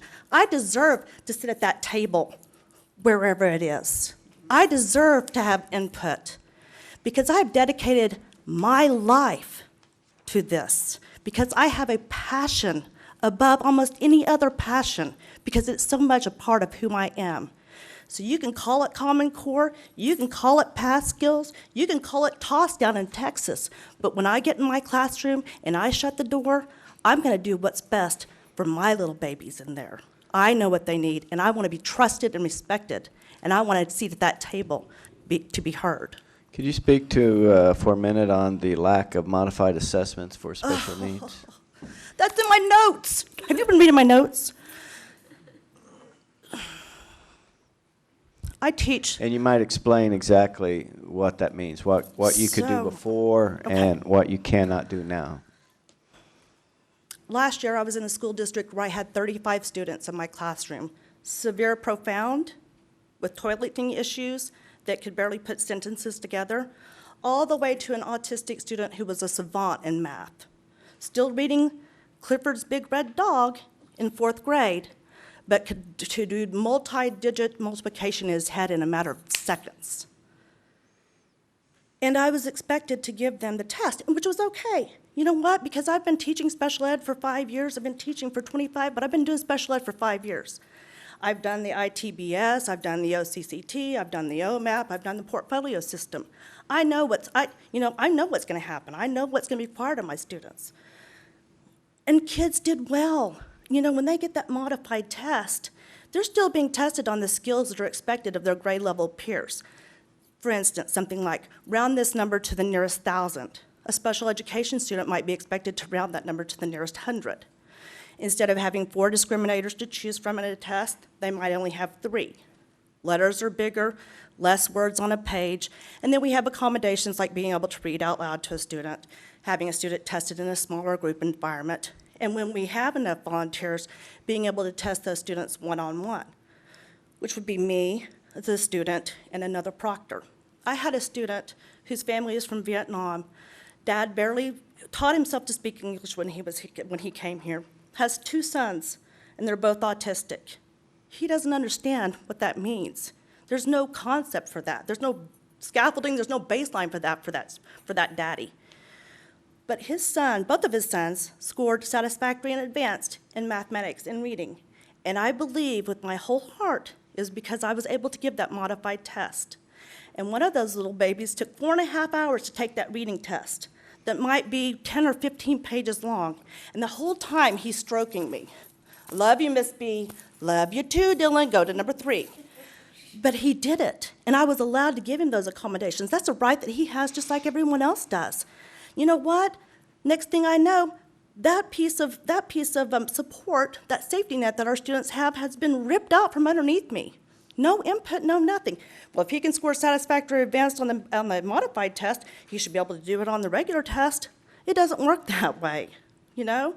The portfolio assessments is actually for those most severe and profound students that we videotape them performing skills. And I understand the need for data. I understand the need for accountability and for assessment. I do not understand the need to test a student who is deaf, blind, and mute, and severely intellectually impaired on the importance of the Emancipation Proclamation. It has no relevance to that child. You know, that child's worried about where they're going to get their next meal. Are they going to be cleaned? Are they going to be loved? And maybe some basic rudimentary communication with other people. They don't give a care about that. I want relevance for my students. I want meaningful education. I don't want to produce a product. I want to produce a meaningful human, somebody that has morals and humility and character. Representative Kern. So what, and probably staff might be the one to it on thing. To answer this question, what piece of legislation was it that took away the being able to test by modification? I do not think it was a piece of legislation. I think it was a rule. Linda Murphy? No Child Left Behind started it. Okay, the so modifications were cut back and limited, and we're still on that track. It's just getting more severe. so this is a federal. Federal. It may be included in the waiver. And I'm not for sure about that and the legality of that. Yeah, one more. I've heard that the state is one and the federal is separate, and they're trying to figure out who really, because the state is totally the opposite of what the federal one is for the modification. I just know, right? Yeah. And you see, if we're confused, how is that little daddy from Vietnam who's making a life for his children and doing a great job at it, how do we explain it to him? Well, let me tell you about the portfolio assessments. Used to in the state of Oklahoma, once a year, special educators from all over the state would come, normally at a big school district like Yukon, get together for a week, and we would grade those portfolio assessments. We'd be given rubrics, we knew what the standards were, and then we would sit together in a group of 4 or 5, and we would grade those rubrics, those assessments, so that we kind of knew whether a kid had mastered a skill or not. Now that's outsourced. It goes back to Pearson. And I raised my hand in the State Department meeting and said, how are these people qualified to grade a portfolio assessment? What do they have that we don't have here in Oklahoma with special education degrees and certificates? Well, they have master's degrees. No, they have bachelor's degrees. I said, what, in accounting? Does it matter what their bachelor's degree is in? No, it does not. So anyone with a bachelor's degree can grade a portfolio assessment, not knowing anything about autism, differentiated instruction, any of those kinds of things. Nope, just a bachelor's degree. Well, then it comes into, they don't have enough people that have bachelor's degrees that want to work for $7.50 an hour. So now Pearson wants to put an ad on Craigslist in Texas. We're looking for people to grade these portfolio assessments. That's not a meaningful measurement of anything now. It's useless to me. And so I think, when I'm speaking from my heart and taking notes, I have a love and a passion, obviously, for what I do. And I don't want someone to dictate to me to do something to a student that I think might impair them. Because let me tell you, those students that she was talking about who have stress and all those crises in their lives, if they have smaller brains and we start affecting how they learn and we start killing their dendrites, they're going to end up in my classroom someday. And we will have created that.